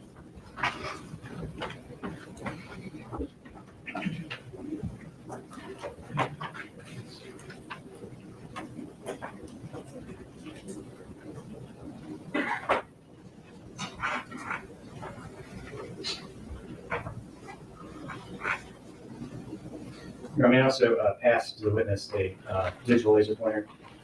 Is it gonna work today? It should, Your Honor. I tested it a moment ago. And especially if you that top button, you press and hold, that will be the digital laser pointer. The bottom two control the slides. Looking at this first slide, is this just the cover page of your report? Yes, sir, it is. And what about the second page? This was just kind of the explanation of what was going to be following in the report. Sergeant Boyd had asked me to prepare the locations information just so he could review it, and that's all it is. Moving forward to the third page. So over this, the purpose of this presentation of my report to Sergeant Boyd is just kind of an overview of the homicide cases that was relayed to me, the explanation of the cell phone artifacts that I looked at to generate this report, and then the mapping of those artifacts that I retrieved from the phone itself.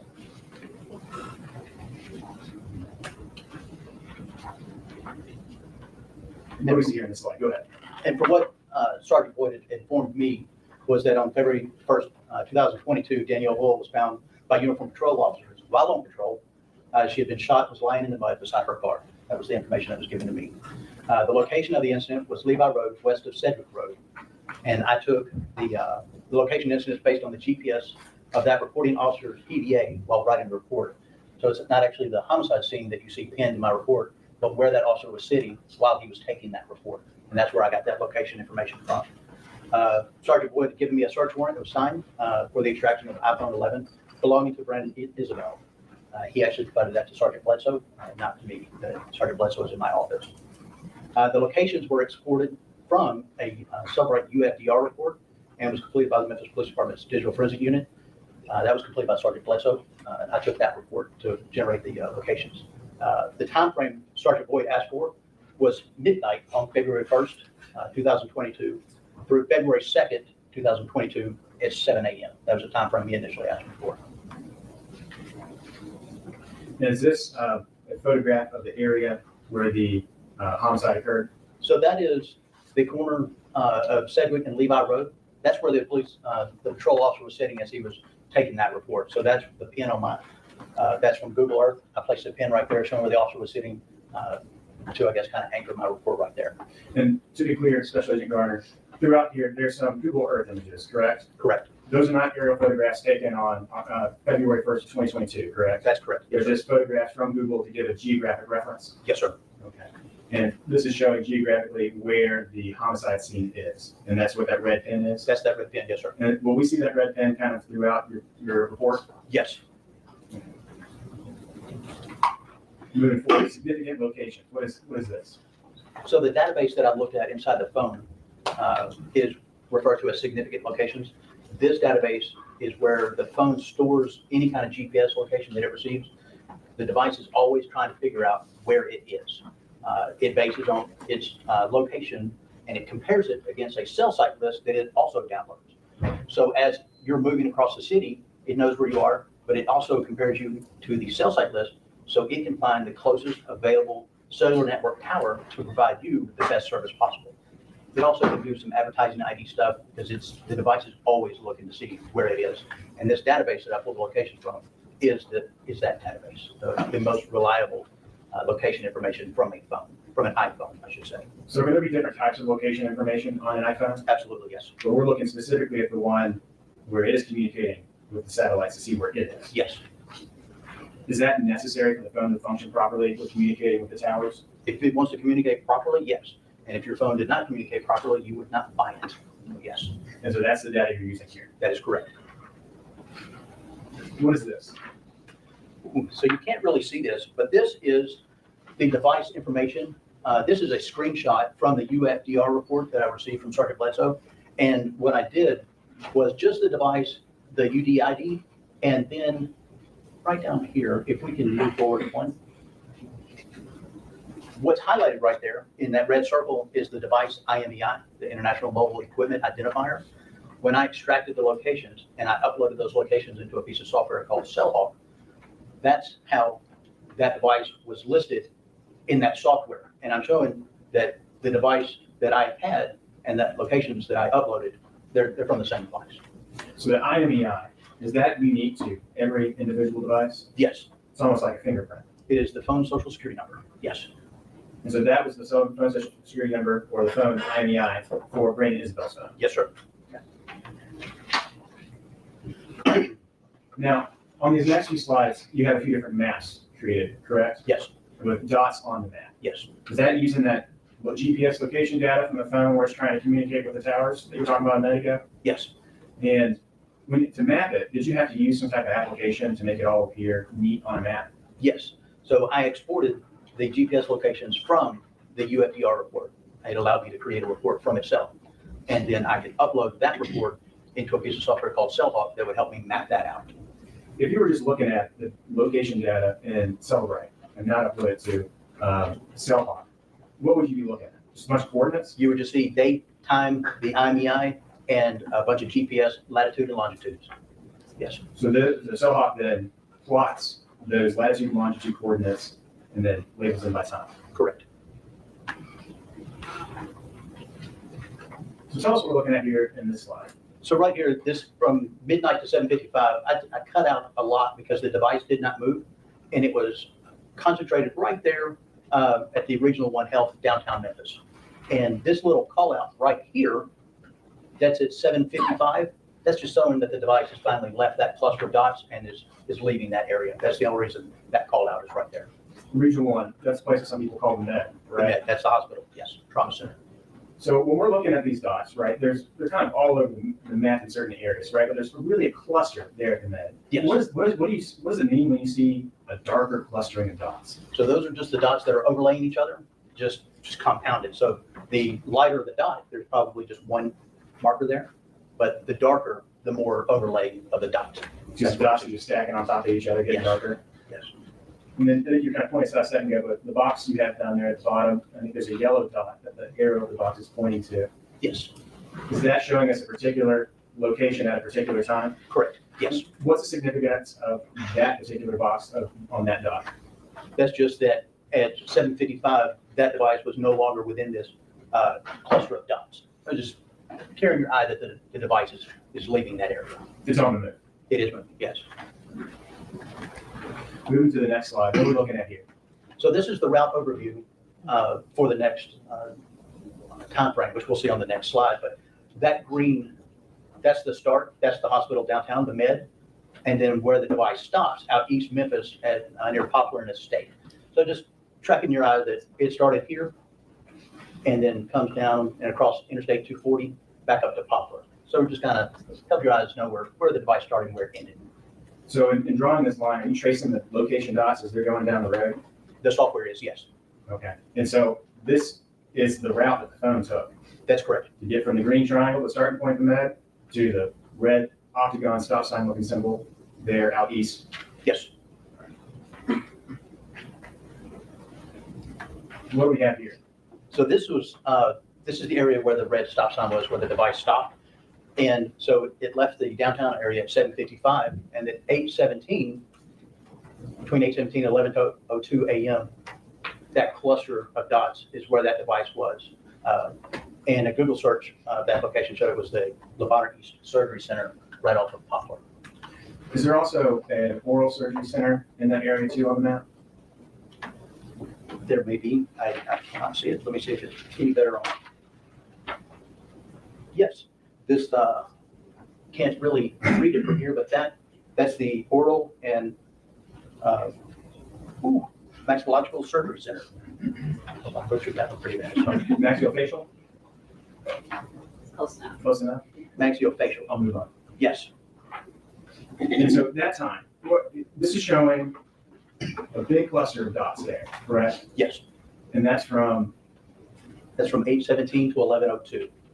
so during that time window, all the pings are coming back just right there in that area we're saying. That huge cluster. Now you've got the outliers here, and that happens when your device doesn't see as many GPS satellites, so then it's not as accurate. So the more satellites you see, the more accurate the locations are going to be. So that's why you get a concentration. If the device sits somewhere for long enough, its location accuracy is just spot on. Where does that phone go to next? So this route overview it was a little tricky to kind of map out because we've got to start there at the oral surgery center and then around the park and then ends up down here in South Memphis off Brooks Road. No, the Brooks Road is there. It's south of Brooks Road. We're going to zoom in on that in just a second, but if we can move forward one slide. So what happened, and I manually put in that little pink line right there because the device started in that area and it moved down Poplar and then kind of went around the Shelby Farms before it got back on 240 and headed back out west. So that's why I put the little loop there because there's no other way I could have shown that movement without playing like a video. So I added that little loop in just to show you how the device moved. And so when you read the data on the map before you made the pink arrow, is the data telling you what time each dot is? Yes. And so as you follow the time of each dot, that's the pattern it led you to. Yes. And my software allows me to animate this, so I'm not just looking at a static map. I can click a button and drag a slider, And then I can look at each minute or each, I think I can get it down to a second and watch how that device moves over a specified amount of time, whether it's 1 hour, 1 minute. So it looks like the fence phone started going east down Poplar, It did. and it then proceeded north up to get to Humphreys Boulevard. Yes, Humphreys Boulevard. Then went north on Germantown. Humphreys there, north on Germantown, then west on Walnut Grove, back to 240, and then south. And just took that 240 loop all the way down to the Brooks Road area. Yes, sir. Now, what are we looking at in this slide? Now, this slide is actually where the device ended up at 1148, and then it was down there from 1148 to 1155. And this little street, it went up that street and back down. And then I left the pin from where the officer was taking the homicide report right there. I left it on the map just to show the proximity that at 1148 on 2-1, that device traveled down to Mark Street in the area of that where the officer was taking the homicide report. So on February 1st of 2022, from 11:48 a.m. to 11:55 a.m., Brandon Isabelle's device was in this area. Is that Mark Road? Yes, yes, sir, it is. It's in this area near, and there's a red flag. That red What's that pin, red flag? that red pin is where the officer was sitting taking the report for the homicide. But this is at 11:48 a.m. to 11:55 a.m. Yes, sir. And that call out right there, that's what that box is called. That is just a little call out. That little call out box is showing that at 11:48, that's where that device was. I'm sorry, at 11:54, that device was right there about to leave the scene. Specifically in that little turn on Mark Road. Yes, sir. Where did the defense phone go next? So from that green triangle down near the homicide scene, it went up north, Midtown 240, north 40, and then out Interstate 40 eastbound to that the stopping area. So going back a little bit, in the past couple slides, the phone went from this area of the surgery center on Poplar and Estate around Shelby Farms down to Brooks Road, correct? Yes, sir. And then it went on to Mark Road, correct? Yes, sir. Where it appears to just turn around and go back this direction. Yes, sir. And is that in the Cordova area where the stop sign is? The It red is. octagon? It is, yes. This is in the middle, or this is kind of 11 o'clock, 12 o'clock-ish in the day. Yes, sir. Midday. And here at 1225, the address was at an address off Rock Creek Parkway, and then it went to the Walmart Supercenter right there on Stage Road at 1239. So it started there. The address off Rock Creek comes up and moves to the Walmart. So it went to the address off Rock Creek and then arrived at Walmart by 12:39. That call out box there is 1239. Yes. Hang on. But it looks like it first went by the Rock Creek address and it was there by around 12:25 a.m. You Yes. don't have to Yes. hang around, sweetheart, honestly. Where did it go next you do after you. going to the Walmart location? But When it the looks device like left the Walmart location, it did go back to this address off Rock Creek Parkway. And it was there from Probably there and a 1 half. p.m. to 7:10 p.m. It was there about 6 hours. and I've got it on 1.25 if it is. And that at 7-Eleven, that device then leaves that address on Rock Creek, which of course is the start of the green triangle. And then it just heads south to an address off of Walnut Grove to the octagon there. There at the top of the screen, there appears to be a kind of blue aqua colored pin next to the green triangle. Yes. What is that? So that pin was placed there by me in the software, and that's the address I was given that. You have yourself a belongs to great Brad. day. Is that the Lapberry address?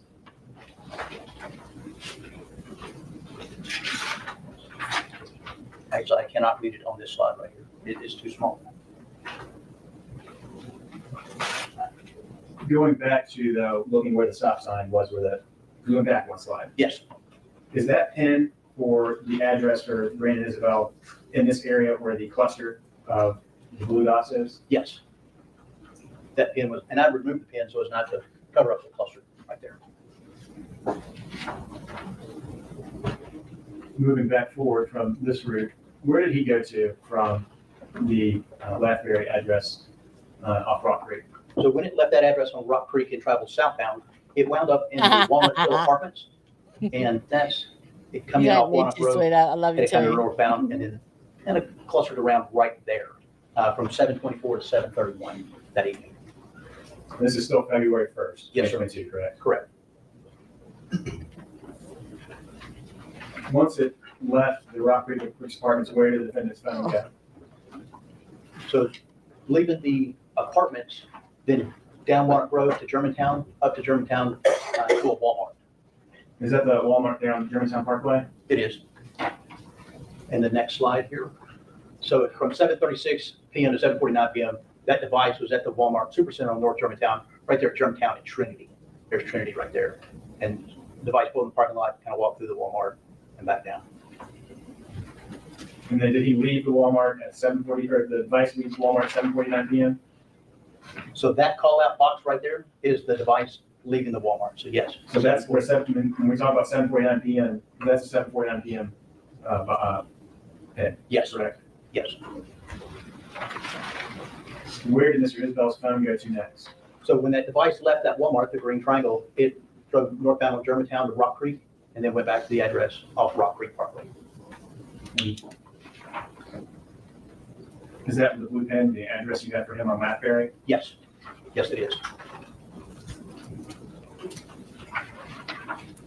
And then from 7:58 PM to 8:05, that device stayed at that address. Did you put a green pen there in this photograph? I did. What's that green pen? I changed the color of the pin and labeled it Isabelle's house. So Brandon Isabel's phone went back to his house, was there from 7:58 PM to around 8:05 PM in the vicinity of his house. Yes, sir.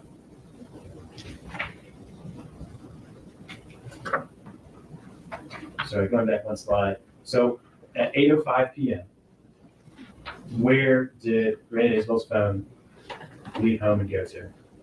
So at 8:05, it left the green triangle. We're going to start there up to Highway 64, State Road, down Interstate 40, southbound, then westbound 240, back down to an address down off Brooks Road. That's where the red octagon is. This is the second time we're coming back today, on that same day, February 1st, 2022. His phone is coming back down to the area of Brooks Road. Yes, sir. Specifically, where on Brooks Road does this phone go to at 8:32 PM? At 8:32 to 8:51, the device was at a Matco at East Brooks Road and East Rosetta Circle at Matco right there. How long was the phone at the Met Cap? It showed just under 20 minutes, 19 minutes. Where did Brandon Isabel's phone go from Matco at Brooks Road? Oh, we see it starts here at the green triangle from the Matco down Noncana, and then it comes down, I think that is Lakeview. And then from the slideshow that I could do with the mapping, the device actually passes and then it drives up and down Healy and then comes back right there on Sedgwick. So that's there, Levi and Sedgwick, right near where you have the red pen for the homicide scene? Yes, sir. And there's a darker cluster on Levi right before Sedgwick, correct? Yes. Is that the cluster we're looking at now?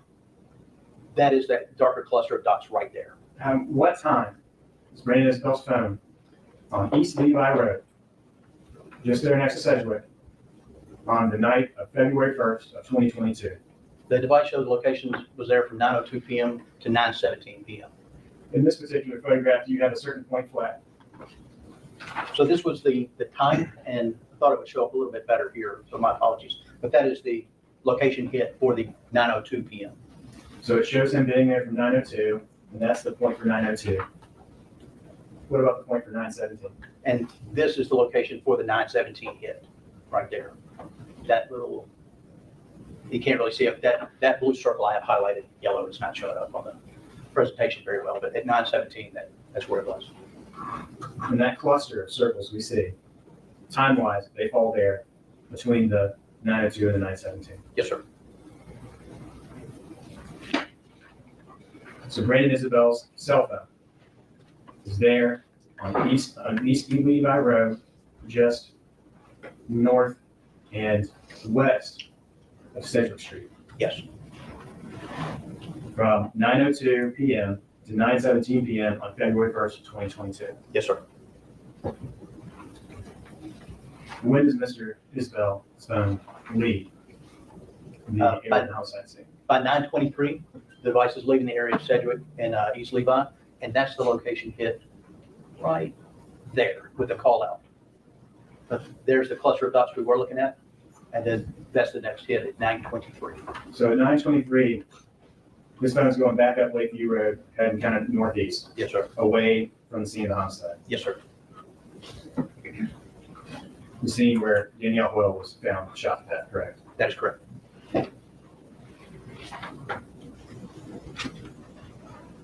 Where does his phone go to next? So we start down here at the green triangle, and it heads back up onto 240, back out to Interstate 40, out to the Germantown and State Road area.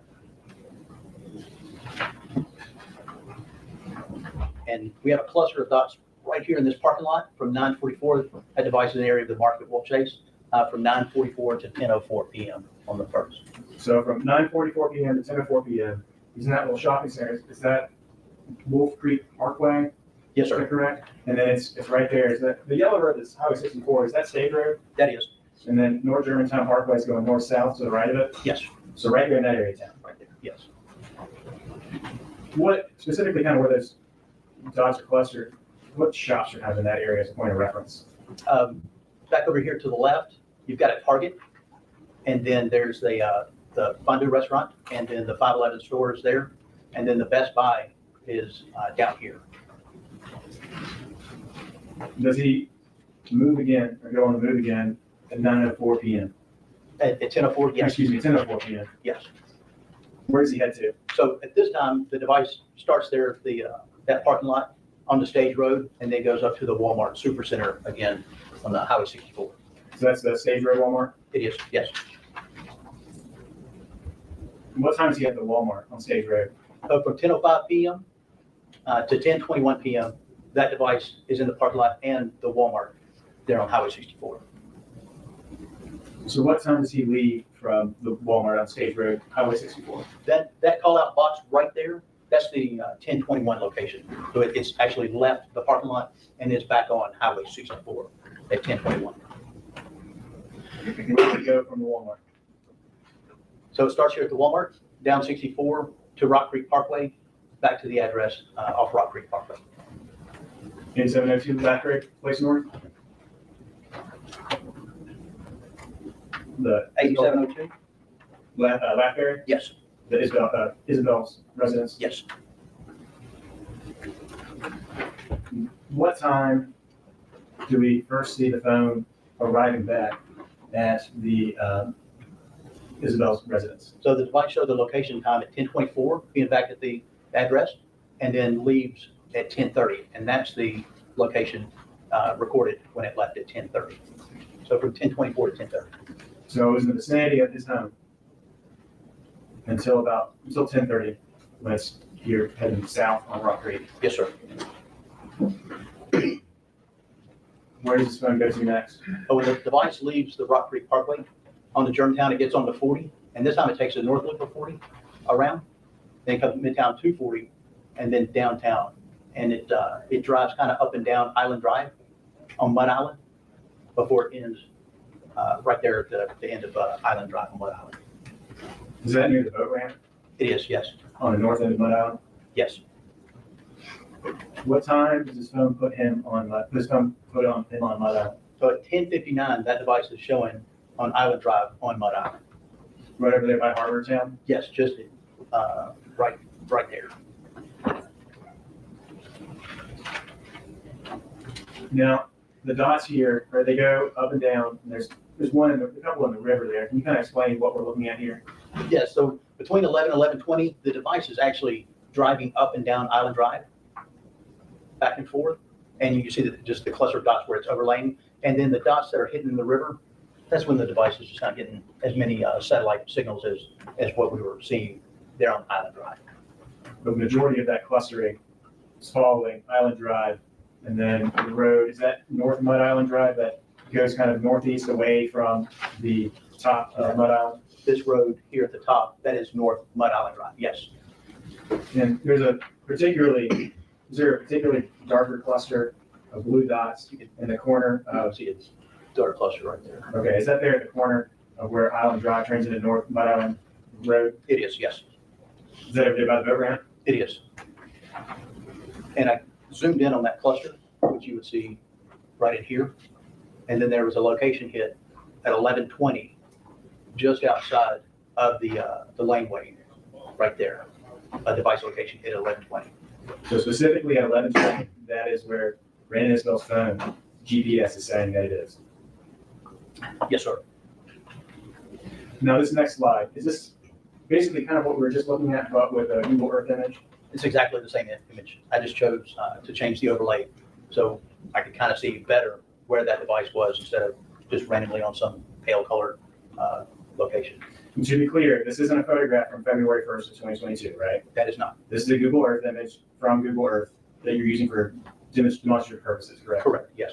So that's not what the water level looks like or the shoreline on No, that sir, day. not at all. So looking at this point, what is it next to in this photograph where the actual highlighted location is? What is it next to? Yes, can you please describe for the jury what is next to this highlighted point? So you've got a gate blocking the drive here, and then the pedestrian walkway. And then this is the boat ramp and the boat ramp parking area here.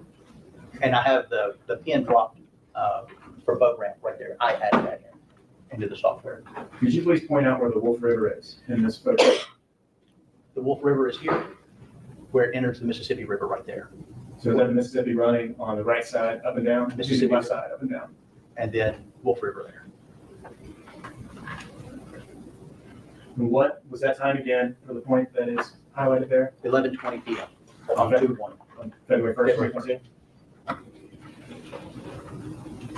What time does Brandon Isabel's phone leave Mud Island?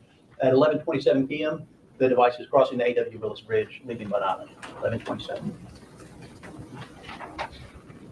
Where does he go from there? So I have the green start there near the boat ramp. It brings 240 south to 240 again and down that's Neely over to an address off of, we have to remove the next slide we go. Yes, it rains in US Highway 51. The device winds up at a Walgreens at 11:51 p.m. So it went from downtown Memphis to this Walgreens off Rains. The US I-51, is that Elvis Presley Boulevard? Yes, that is. So this is that Walgreens there, Elvis Presley Boulevard and East Range Road. Yes, the mapping software shows that it's US Highway 51 and then East Range right there and the Walgreens right there in the corner.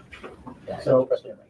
What time is his phone first showing up near the Walgreens? It's 11:51 p.m. is the first location hit, and the last location hit was 12:11 a.m. on the second.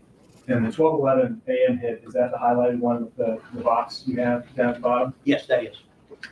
So where does Mr. Isabel's phone go next? So we leave the Walgreens at Elvis Presley and Rains, and it comes down here to an address here. It's the Walmart Supercenter at Elvis Presley and Holmes Road. That's the stop, and if we could advance one slide. So he just went south on Elvis Presley Boulevard down to Walmart. Yes, sir. And the device there pulls off Elvis Presley and so the Walmart is that box there. So it's behind the Walmart right there. So this Walmart, the front of the store, does it face Elvis Presley Boulevard? It does, yes. The back of the store, is that where the cluster of dots are? Yes. How long, what was it first arrived there at the Walmart? Here, I'm going to object to the classification of arriving. We have a first data point, but that doesn't indicate when the device arrived. I'll rephrase the question. Thank you. At what time is the Same. My apologies, sir. Go ahead. At what time does the first data point for Mr. Brandon Isabel's phone appear at Walmart? 12:15 a.m. on the second. What about the last data point? It was there until 12:17 a.m. It was there for 2 minutes. Where does it go to next? So we have the device leaving the Walmart and then down Holmes Road and then to an address here on Stacy Road, which is that cluster of dots there. At what time does the first data point appear at Stacy Road? So at 12:21, the device is showing there an address off Stacy, and leaves that address around 12:33 a.m. on the 2nd. So it appears the device is there at an address on Stacy Road from about 12:21 to 12:33 in the morning of the 2nd. Yes, sir. Where does the device go to after that?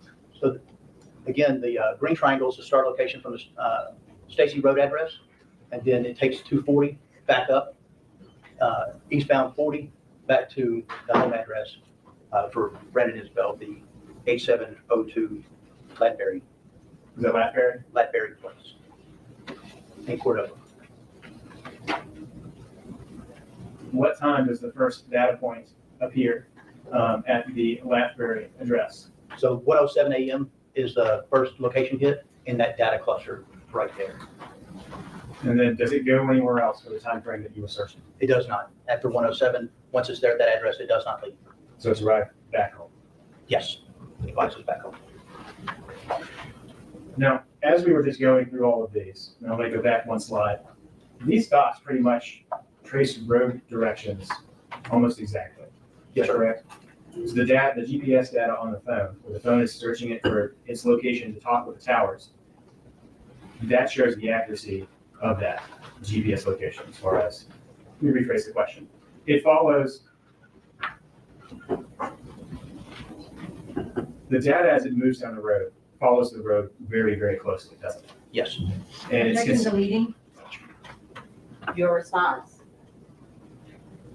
I'll rephrase the question, Your Honor. sustained.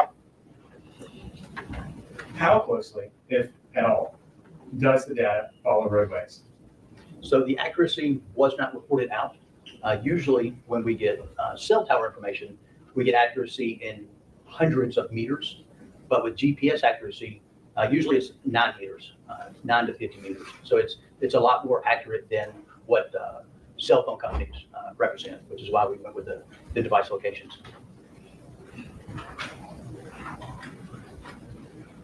Now, this slide here, what is it talking about? So this was just a summary of what we just looked at.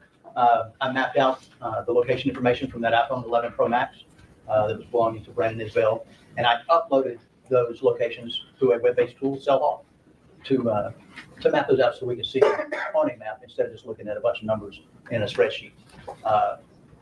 Total, there were 6,622 location markers pulled out of that device for that requested time frame. And Sergeant Bledsoe used Cellrite Physical Analyzer version 7.63.0.126 to generate his UFDR report that I used to pull the location information from. And I used Cellhawk version 8.4.23 to map it out so we can look at it. So now, moving forward to the other work you did looking at the phones, at some point did you look at the actual other data, text messages, call logs, web data, stuff of that nature? Yes. Specifically, what did you look at? So I was asked to look at the communication between Brandon Isabelle and Artesia Stewart, who was listed as wifey in Brandon Isabelle's phone. I was asked to look at the communication between Brandon Isabelle and Danielle Hoyle. And there was a FaceTime call to Danielle Hoyle that I was asked to look at. And then the Artesia Stewart device locations on February 1st from, I think, 9:30 to 11 p.m. And then the web history for Brandon Isabelle's device. Let's talk about, how did you start when you were looking at Brandon Isabelle's phone, specifically for communication with Artesia Stewart? So the Cellrite Reader Report makes it very easy for what we call jumping points. And one of the jumping points is messages or calls, or it's a little box that you can click that will take you to that information to start looking at it. So it's very, very simple. So here, did you filter down to communications involving a certain individual? Yes. So from what was requested, we were looking at the communication between Brandon Isabelle and Artesia Stewart. And this is a screenshot from the UFED report that Sergeant Bledsoe created that I had. And then this is the same screenshot from the UFED report that I created for Artesia's phone. And you can see that the Apple ID used on Brandon's, Isabel's device, and then the phone number last used, the MSISDN is the phone number. And then, of course, Artesia Stewart's Gmail and the phone number there. What was Mr. Brandon Isabel's phone number? It's 901-340-4649. And Ms. Artesia Stewart's phone number? It was 901-896-5848. And you're actually able to get this information from the phone itself. Yes, It knows the phone number that's assigned to it. yes. What are we looking at here? This is just the contact information. On the left here, we've got Brandon Isabel's contact information for Artesia Stewart. There's the contact picture that he would see in his device, and then the name, and then there's the phone number for that contact. And then on the right side, we have all the contacts for that phone number that she had listed for Brandon. She had 34 different contact names for Brandon and her phone. So the left side, that's Brandon's phone. That is from Brandon's here. Okay. And this one's from Artesia. So what was the contact name for Artesia and Brandon's phone? The contact name was Wifey for Artesia in his phone. Is that followed by a few different emojis? Yes, And then in Artesia's phone, you mentioned there were numerous different contact names that have been used at some point in time for Brandon Isabel, correct? that is correct. What were some examples? This top one, you can't really see. It's kind of blurry, but that says My Love. Then you got City Boy Brandon. He's got Brandon right there. And then she just has his phone number listed there. Did any of those include the name Puddin? The pudding is right there. Yes. Did you look at whether there were any calls between Brandon Isabel and Artesia Stewart, who in his phone appears as Wifey, on the dates of February 1st of 2022 and February 2nd of 2022? I did, and I looked at that from Artesia's contact information from Brandon Isabel's device. And we had 5 incoming calls, and you can see them listed as from. It's not listed, I'm sorry, it's an icon. So there's 3 outgoing, 2, and then the from is the blue icons, and the outgoing is the green icon, the arrow pointing in or the arrow pointing out. So blue arrows pointing in towards the phone, incoming. Incoming, yes, Green arrows pointing out from the phone, outgoing. outgoing, yes. Now, looking at this, that's the same phone number along the column, correct? Where it might change to, from, Yes. correct? Yes. Is it the same name that keeps appearing to the right of the phone number? The name changes from Wifey to Tiffany Purcell. What does that mean when the name changes? That the owner changed the contact name. So at some point in time, and is that reflected chronologically in a call log? Yes, So, for example, if the phone contact was labeled Tiffany Purcell up until sometime before 10:19 and 34 seconds a.m. and 10:09 56 seconds a.m., there was a change at some point in time? yes.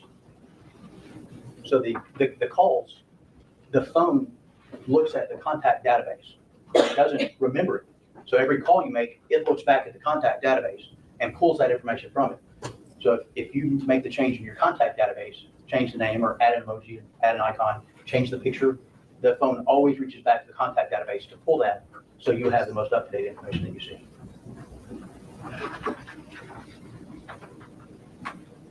And so this is looking at Brandon Isabel's phone, correct? Correct. What about Artesia Stewart's device? So I did the same evaluation from Artesia's phone, and there's 3 incoming calls from, and then 6 outgoing calls to. Now, if you have an arrow pointing to a specific call at 10:19:07 a.m. on February 1st, 2022, correct? Yes, What's the significance of that arrow?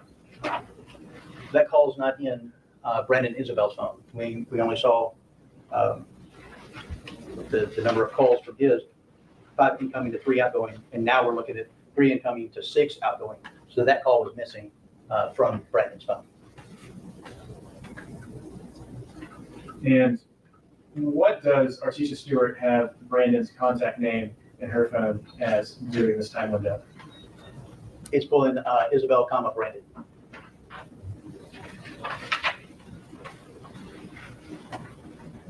Did you also look at And actually, let me look back, put a pin in that for 1 second.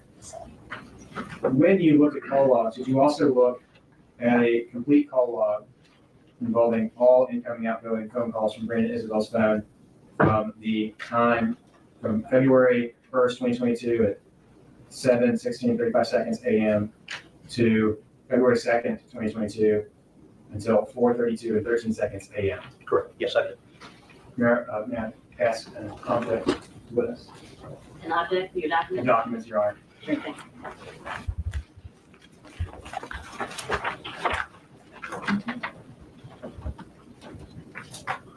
Special Agent Garner, do you recognize that document? Yes. What is it? This is another report generated from the UFDR report, just from the call logs from that. And so that shows all the calls in the log on Brandon Isabel's device during that time window. Yes. Here, this time I ask that the call log be entered into evidence as states exhibit 117, 117.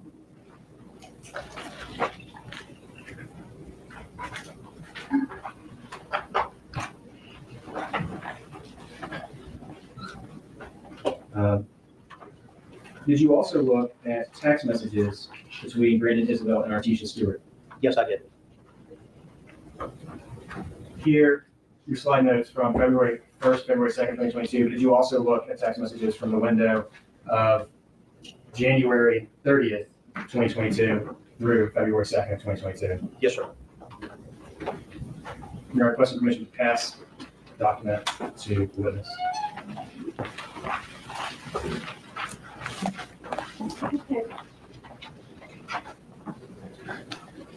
Special Agent Garner, do you recognize that document that's been passed to you? Yes. This is a kind of a specialized report, and I say that all it is was between two persons from the entire phone, from between Brandon Isabel and Artesia Stewart. It's just a report of their conversations on them. Here at this time, so it has to be marked as exhibit number 118. You're gonna wait, right? Sure. Anybody need a break? I'm gonna let them break, because we don't know how long this is gonna take. Am I right? All right, it is 3:09. Can I see you back? 3:20? Yes. Thank you.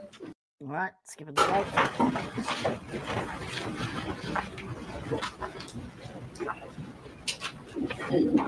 Welcome back. Back to work. We've got about half an hour left. Special Agent Garner, before the break, we were talking about text messages between Brandon Isabel and Artesia Stewart. Yes. This next slide is this. What are we looking at here?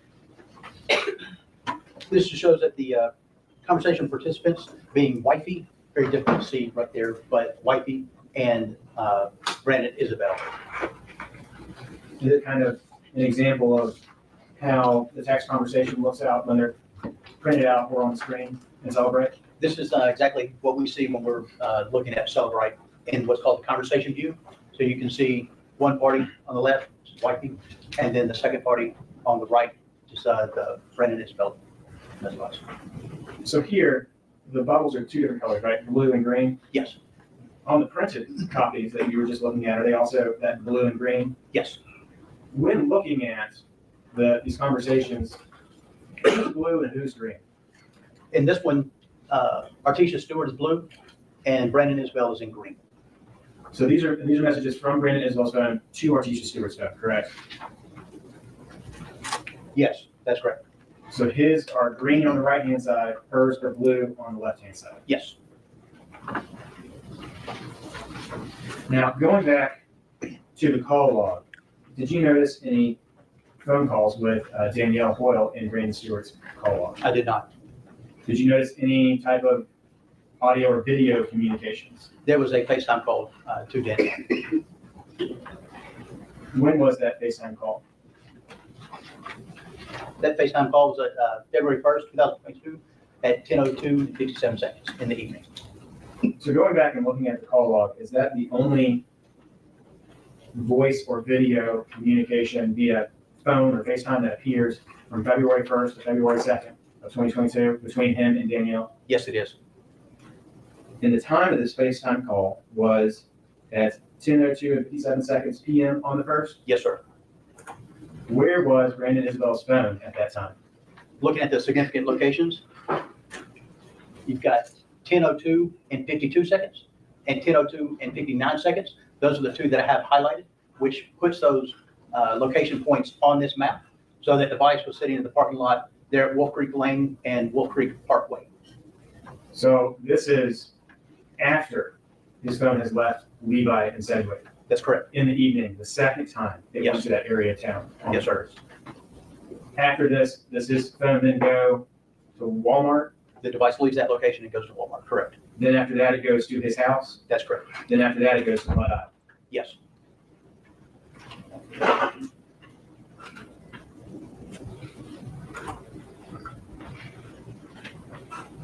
Did you also look at message communications between Brandon, Isabel, and Danielle Hoyle? I did, yes. What type of message communications were there on his phone between him and Danielle? There were Facebook messages and what's called native messaging. So it's iPhone to iPhone, via the iMessage. Is that what we colloquially call text messages? Yes. But in this case, probably iMessages. Yes, that's correct. Your requesting permission to pass the document to the witness? Go ahead, please.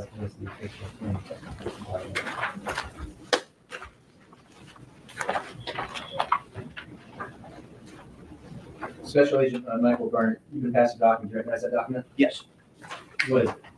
So this is another specialized report from the Civil Rights Reader Report, and it just contains the conversations from the Facebook Messenger and the native messaging that we just spoke of. So Now, the Facebook, let me back up. For this time, our state asked it to be marked as exhibit number 119. Hearing no objection. No objection. Thank you.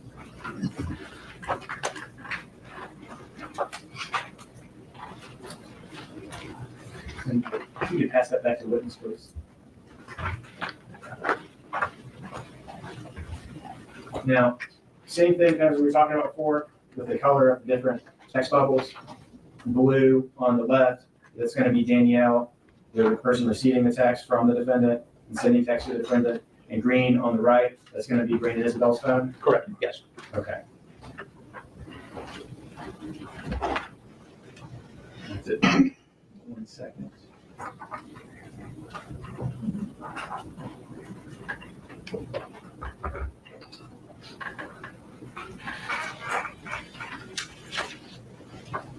Now, looking at the Facebook Messenger messages, which I think is the first page of Exhibit 119. When do the Facebook Messenger messages begin? You can see the date and timestamp on that message. It's 2/1/2022, 11:39, 53 seconds PM. So this is at February 1st, 2022 at 11:39 PM and 53 seconds Memphis time. Yes, sir. Were there messages available on Facebook Messenger between Brandon Isabel and Danielle on his phone before that message? No.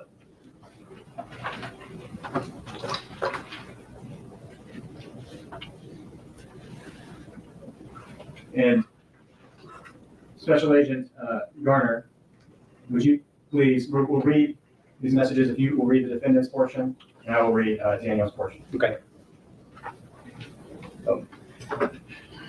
And yeah, We'll start there at the first one. so it says, N-word, I got ways to text you. Either stop playing or wake up and text me back. Show me Kennedy, and I'm gonna get her tomorrow night if that's cool with you, since I'm off Thursday. When was the next message sent? The next message is the next day, 2/2/2022, and see it right there at 12:02 and 21 seconds AM. So midnight, a little after midnight. And that message, well, good night, dude. Give her a kiss for me. Just miss her. That's it. Love y'all. Now, thinking back to the maps and location data, on February 2nd, 2022, at 12:02 and 21 seconds, Brandon Isabel's phone was at the Walgreens at Rain and Elvis Presley Boulevard, correct? That's correct. That's after leaving the area of Levi and Sedgwick, correct? Yes, Going to the area near the shopping center across from the Walmart, correct? that's right. Then to Walmart, Into Walmart. back to his home, correct? Yes, To Mud Island. yes. And then to Walgreens, correct? That's correct.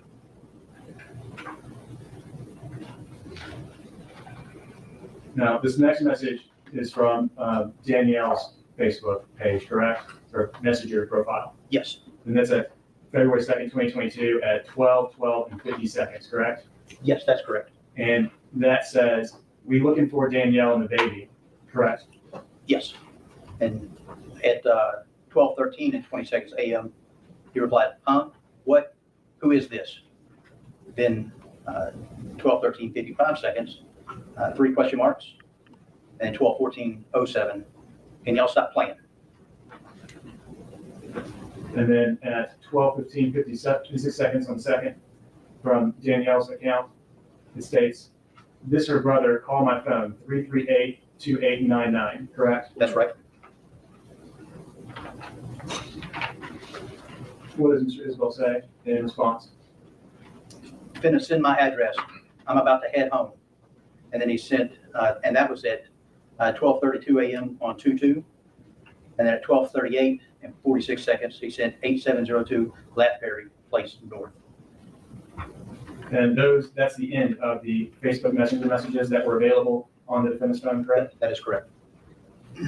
There were also native or text messages available on the phone too, Yes. correct, between him and Danielle? Direct your attention to February 1st in the morning. Fine.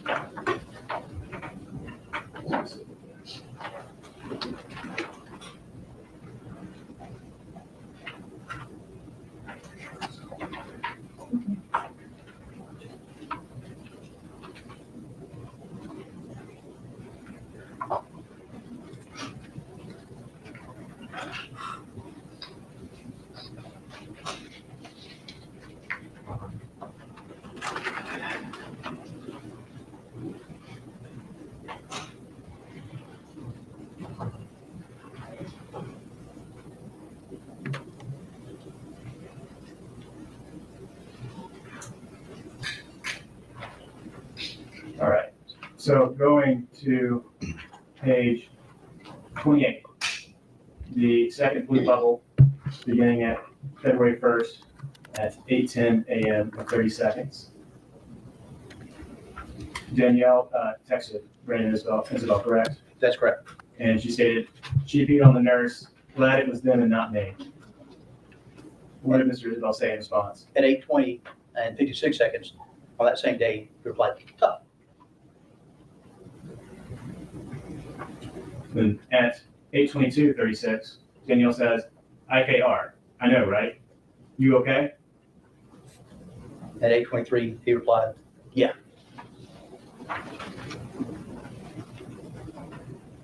At 8:23:53 seconds, Danielle said, okay, ... Happy birthday again, little dude. And at 8:26 and 11 seconds, he replied, thank you. At 8:29:27 seconds, Danielle, I love you. Thank you for being here, Brandon. And at 8:30, 5 seconds, he said, no problem. And then 8:30 and 20 seconds, he said, thanks for being understanding. At 8:31:34, Danielle texted, you okay? And at 10:27 a.m., he said, how's she doing? At 10:29:53 seconds, Danielle said, she been asleep still. I'm gonna wake her up in a few. And at 10:30, 5 seconds, he said, oh, okay. At 10:30, 24 seconds, she said, how's Kingston? At 10:30 and 38 seconds, he said, he good, in recovery right now. At 10:31 and 8 seconds, okay, long as he's good. At 10:54 seconds, Danielle texted, she waking up now, can I give her a bath? And in immediate response, 10:53:54, okay. And then at 11:21 and 20 seconds, he loved an image. Now, pausing here for a second. What does it mean when you see loved an image in a text message like that? So with iMessage and RSC and Android, when you get an image or a text message in that you can respond to, you can press and hold that image, and it brings up icons, emojis that you can select and kind of as a quick reply to a message. And that's what we see right here. So is that kind of like the heart emoji, the thumbs up emoji, the thumbs down exclamation points Yes, sir. that you people see responding to messages with and text? Yes, sir. On an iPhone? So when you see loved an image, but there's no images in this chain of messages, what does that mean to you? There was a picture here that's been deleted. So Objection, Your Honor. I can handle that process. let's talk about when someone puts a like or a love on an image or a text message. When they do that, what happens inside the phone as far as the data of the phone?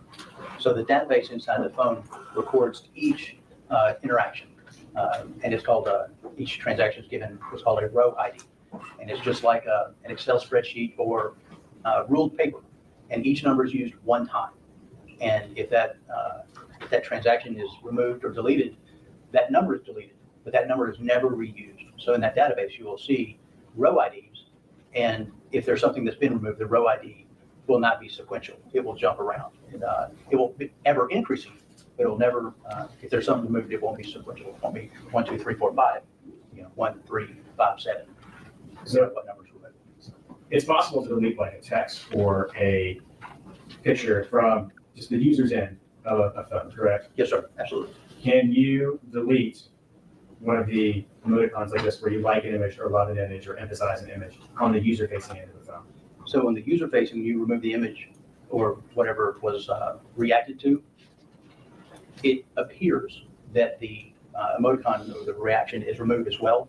But in the database, it is not. Only the initial transaction is removed.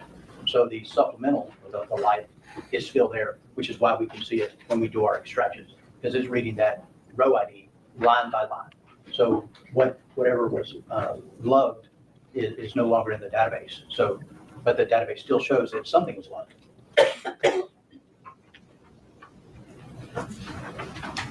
And that loved image, what time is that showing on the phone?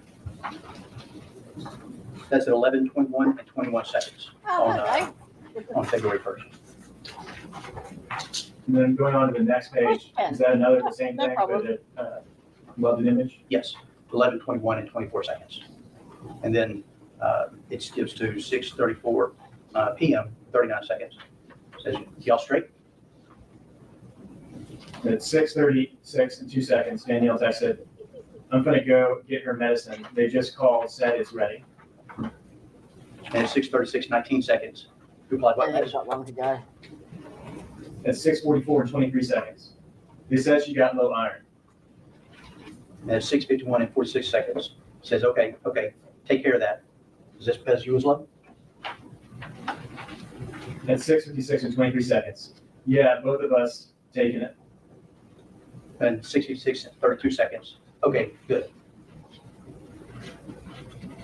At 7:02 and 35 seconds, yep, WID, what are you doing? Ah. At 9:24 and 24 seconds p.m. says, hey, what Kennedy doing? So let's pause there. 9:24 and 24 seconds on February 1st, 2022. Where was Brandon Isabelle's phone? The device was leaving the area of Sedgwick and Levi. Leaving the area of Sedgwick and Levi after having been there on that street for the second time that day, correct? And it's leaving from Sedgwick and Levi to go to the shopping center near the Walmart by Stage Road. That's correct. And then from that parking lot, that's where the FaceTime call was made from, correct? At 10:02 p.m., yes, sir. And then at 9:36 and 48 seconds, he sends 3 question marks. And then at 9:51:19, he said, guess you didn't talk to me then, or you sleep. Well, good night. Kiss her for me. Then at 10:04 and 35 seconds p.m., he said, well, I tried to FaceTime you to see her. Just ain't seen her since this morning. Just call me when y'all wake up, I guess. And then 10:17:59 that evening. Why not my stuff ain't going through? Dude, what is she doing? And then 11:11 and 40 seconds, send me a pic of her. At 11:11 and 40 seconds, where is Brandon Isabelle's phone? It's on Mud Island.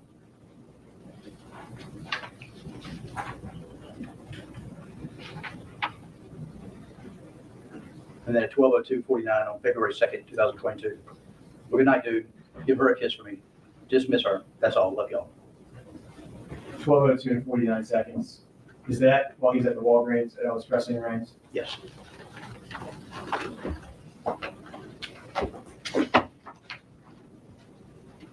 Sounds like he was trying to create an alibi for himself, and like so that he was texting her when he was already he'd already done with the baby.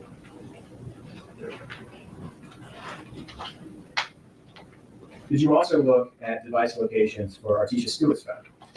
Yes. I did the same thing with Artesia's phone that I did with Yeah. Brandon Isabel's phone.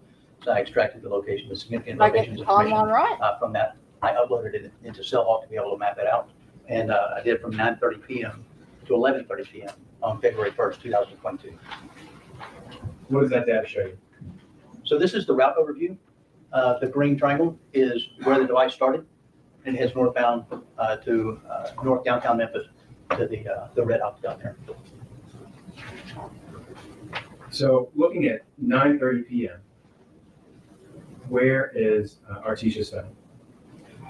So from 9:30 p.m. to 10:03 p.m., the device was at an address on Stacy Road, and you're just north of Pickett Road, and just east of Neely, Pickett Neely. And there were 84 locations that were mapped at that time. And in this version, it looks like the points are the actual timestamps that are written on in the place of the points. Yes. So at 10:03 p.m., what direction did Artesia Stewart's device go? So at 10:03, the device heads from South Memphis to the north part of downtown Memphis to an address on North 2nd Street. And so how long is it traveling for? From 10:03 to 10:28, so 25 minutes. Let's go back one slide. There's a red flag there in the middle, kind of in the lower 1/3 of the pink box. What is that red flag? That pin, that's from the earlier mapping of the Brandon Isabel's phone. That's the homicide scene. And so that's Levi and Sedgwick? That is, yes. During this time window, does her phone go to Levi and Sedgwick, the area of Levi and Sedgwick? It does not. So at 10:03, because it's going back one more slide, at 9:30 to 10:03, it's at the house on Stacy, correct? That's correct. From 10:03 to 10:28, it's on the move north towards 2nd Street, you stated? Yes, sir. What time does it arrive and where does it arrive? And I have that call out button right there to show it at 10:28. That device arrives in the area of the North 2nd Street, and it was there from 10:28 to 11:27 p.m. And you got 25 location hits right there. So it's there for approximately an hour. Yes. Looking down kind of at the path at which it came, kind of looking bottom middle, where it turns on to 2nd Street, is that Chelsea it's coming off of? No, that is North 2nd Street, and that intersection, that, I don't know, I can't see the street name. It's obscured. But it's there on North 2nd, close to, is that Rickford to the north? That is Rickford right there to the north of it, yes.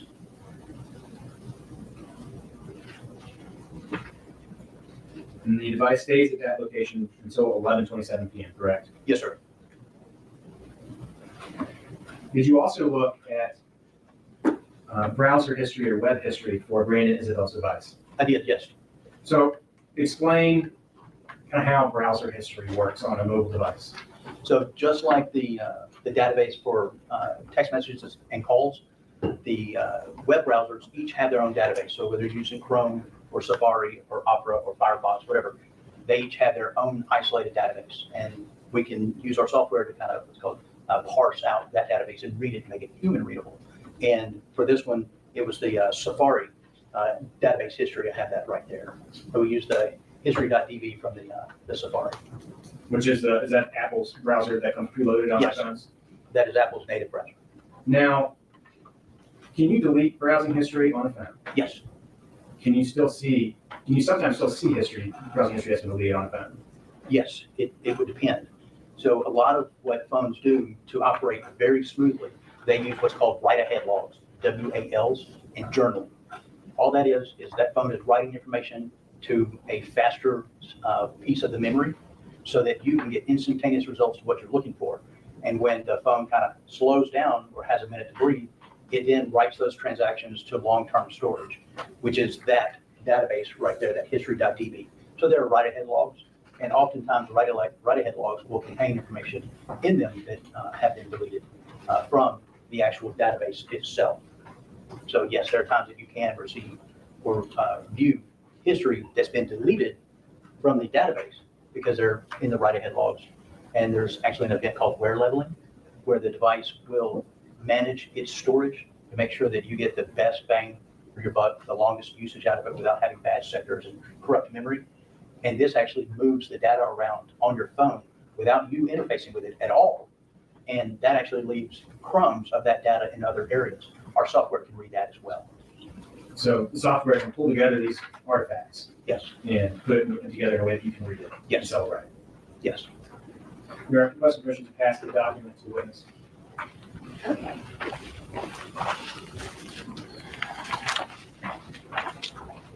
Special Agent Garner, do you recognize that document? Yes. What is it? This is another report run from the UFDR. It just contains the web history from Brandon and Isabel's phone. Now, we'll pause for a second. Your Honor, this time requesting it be marked as exhibit number 120. Yes, sir. And then if we pass back to the witness, please. Now, when you looked at Mr. Brandon and Isabel's search history, did it show whether any of the search or browsing history had been deleted? Yes, How much of it had been deleted? all of it had been deleted. Were there items recovered? Yes. I'd like to direct your attention to the first 3 browsing history entries as they appear on the list. And it might be difficult to read from there. I'm going to launch it on the laptop. Am I requesting permission to publish? Go ahead, please.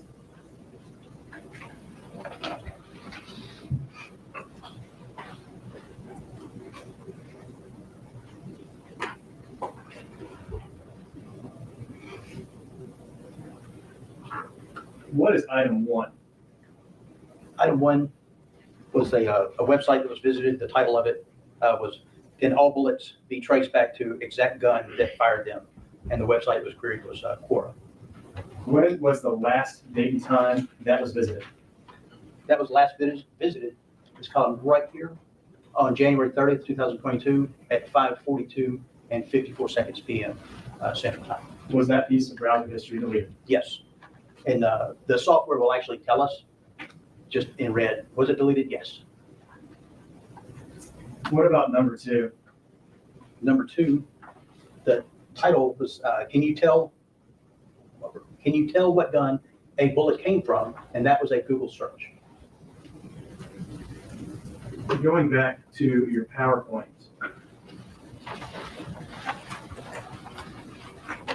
What is this that we're looking at here? So I took that second column, that URL, and I wanted to kind of break it down so we can know kind of how Google searches work. So what you've got here is the query, the Q, and then can you tell what gun a bullet came from Safari. But what you've got right here, that OQ, that's what's called the original query. That's what was actually typed. The query is what Google kind of autofilled for you. You know, when you start typing, Google starts suggesting. So what was actually queried was, can you, OU, tell what bullet? And from that, Google gave us, or not gave us, but suggested, hey, search this. Can you tell what gun a bullet came from that, from what was typed right here, to what was actually searched right there. And is this kind of the same thing that you were just explaining? Yes. So the original query is what was typed into the search bar by the user. And then the query is what was filled in by Google and then searched. So going back to here, looking at entry number 1, is that a Google search? No, that's a website that he directed to from the Google search. So and when we look at these, is number one the most recent in time or oldest in time? That would be the most recent in time, and then we're descending in time. So we're going back each time with Yes. each number. 5:42, 54 seconds, 5:42 and 30 seconds. So we're going backwards. So the search query starts with number 3, correct? Yes, Goes to number 2, correct? yes, And then number 3, that is a link that he clicked on to go to that web page. yes. And the title of the page. Now, where do you see that on your browser when you're looking at a website? So when you open up a browser, you have the tabs at the top because everybody's tab browsing now. The title of the web page is actually in the tab of that browser, and that's what would be displayed in the tab of that browser. So on January 30th of 2022, at 5:42 and 30 seconds PM, Isabelle's phone Google, the operator of that phone, can you tell what bullet a gun came from? Yes, And then whoever was operating that phone clicked on the link to a web page titled, "Can all bullets be traced back to the exact gun that fired them?" that's correct. Going back just slightly before in history, what was searched at 5:42 and 29 seconds PM on the same day, January 30th, 2022? You can see the query right there, NBA games today, on the Safari browser. And that's what we get right there, NBA games today, Google search. So going from NBA games today to can you tell what gun a bullet came from, what's the time difference between those two queries? They are right after each other, 5:42:29 and then 5:42:29. So it appears that the query, whoever was operating the phone, went straight from querying about NBA games today to can you tell what gun a bullet comes from? Yes, sir. Going back just slightly further.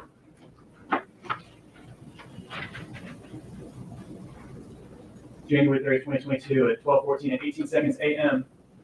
What web page is Mr. Isabelle's phone on? We're on the jared.com webpage, and it's actually at the cart of that webpage. You see the cart page for Jared. Jared.com as in the jeweler? Yes.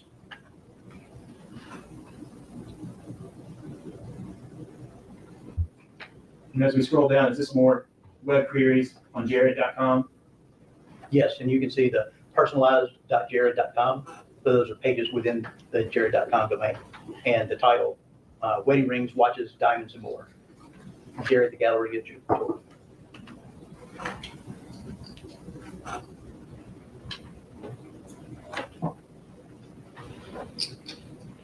Directing your attention to number 39. What do we see there? We've landed on a page that's jared.com/120 CTTW diamond colored stone couples ring. When was he visiting a page with that URL? January 30th, 2022 at 12:11 and 57 seconds AM. So the queries and web page visits to Jared, searching for what NBA games are on today. And can you tell what bullet a gun comes from? All that on January 30th of 2022. Yes, sir. Stay with us. Mr. Frost. Pardon me. Wake up.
times before. I mean, you get so excited when I say it.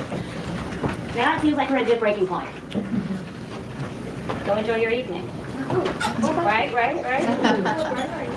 discussion of anything we learned today. Just sit back, relax, and enjoy. We're going to do a modified schedule tomorrow. Stone couples ring, When was he visiting a page?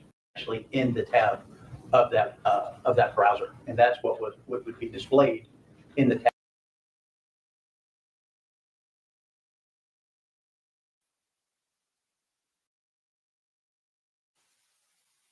So many times before. I mean, you get so excited when I say it. Now it seems like we're at a good breaking point. Go enjoy your evening. Right.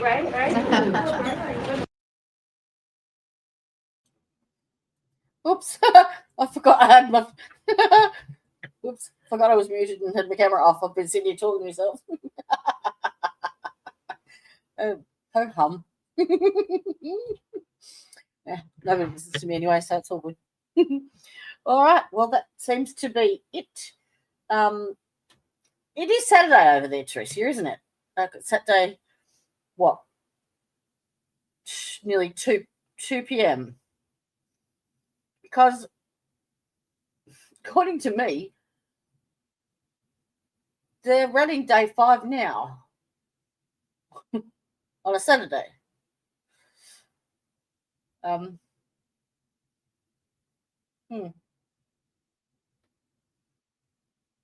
Might have to do a sleep stream on that one, I think. All right. Well, let's get that off. Hey. Well, I'm just waiting for it's got to be tomorrow, day 5 of the state rest. Surely. All right. Well then, I will see you when I see you, when I'm looking at you. And don't be good. Be good at it. Hasta la vista, bitches. Bye.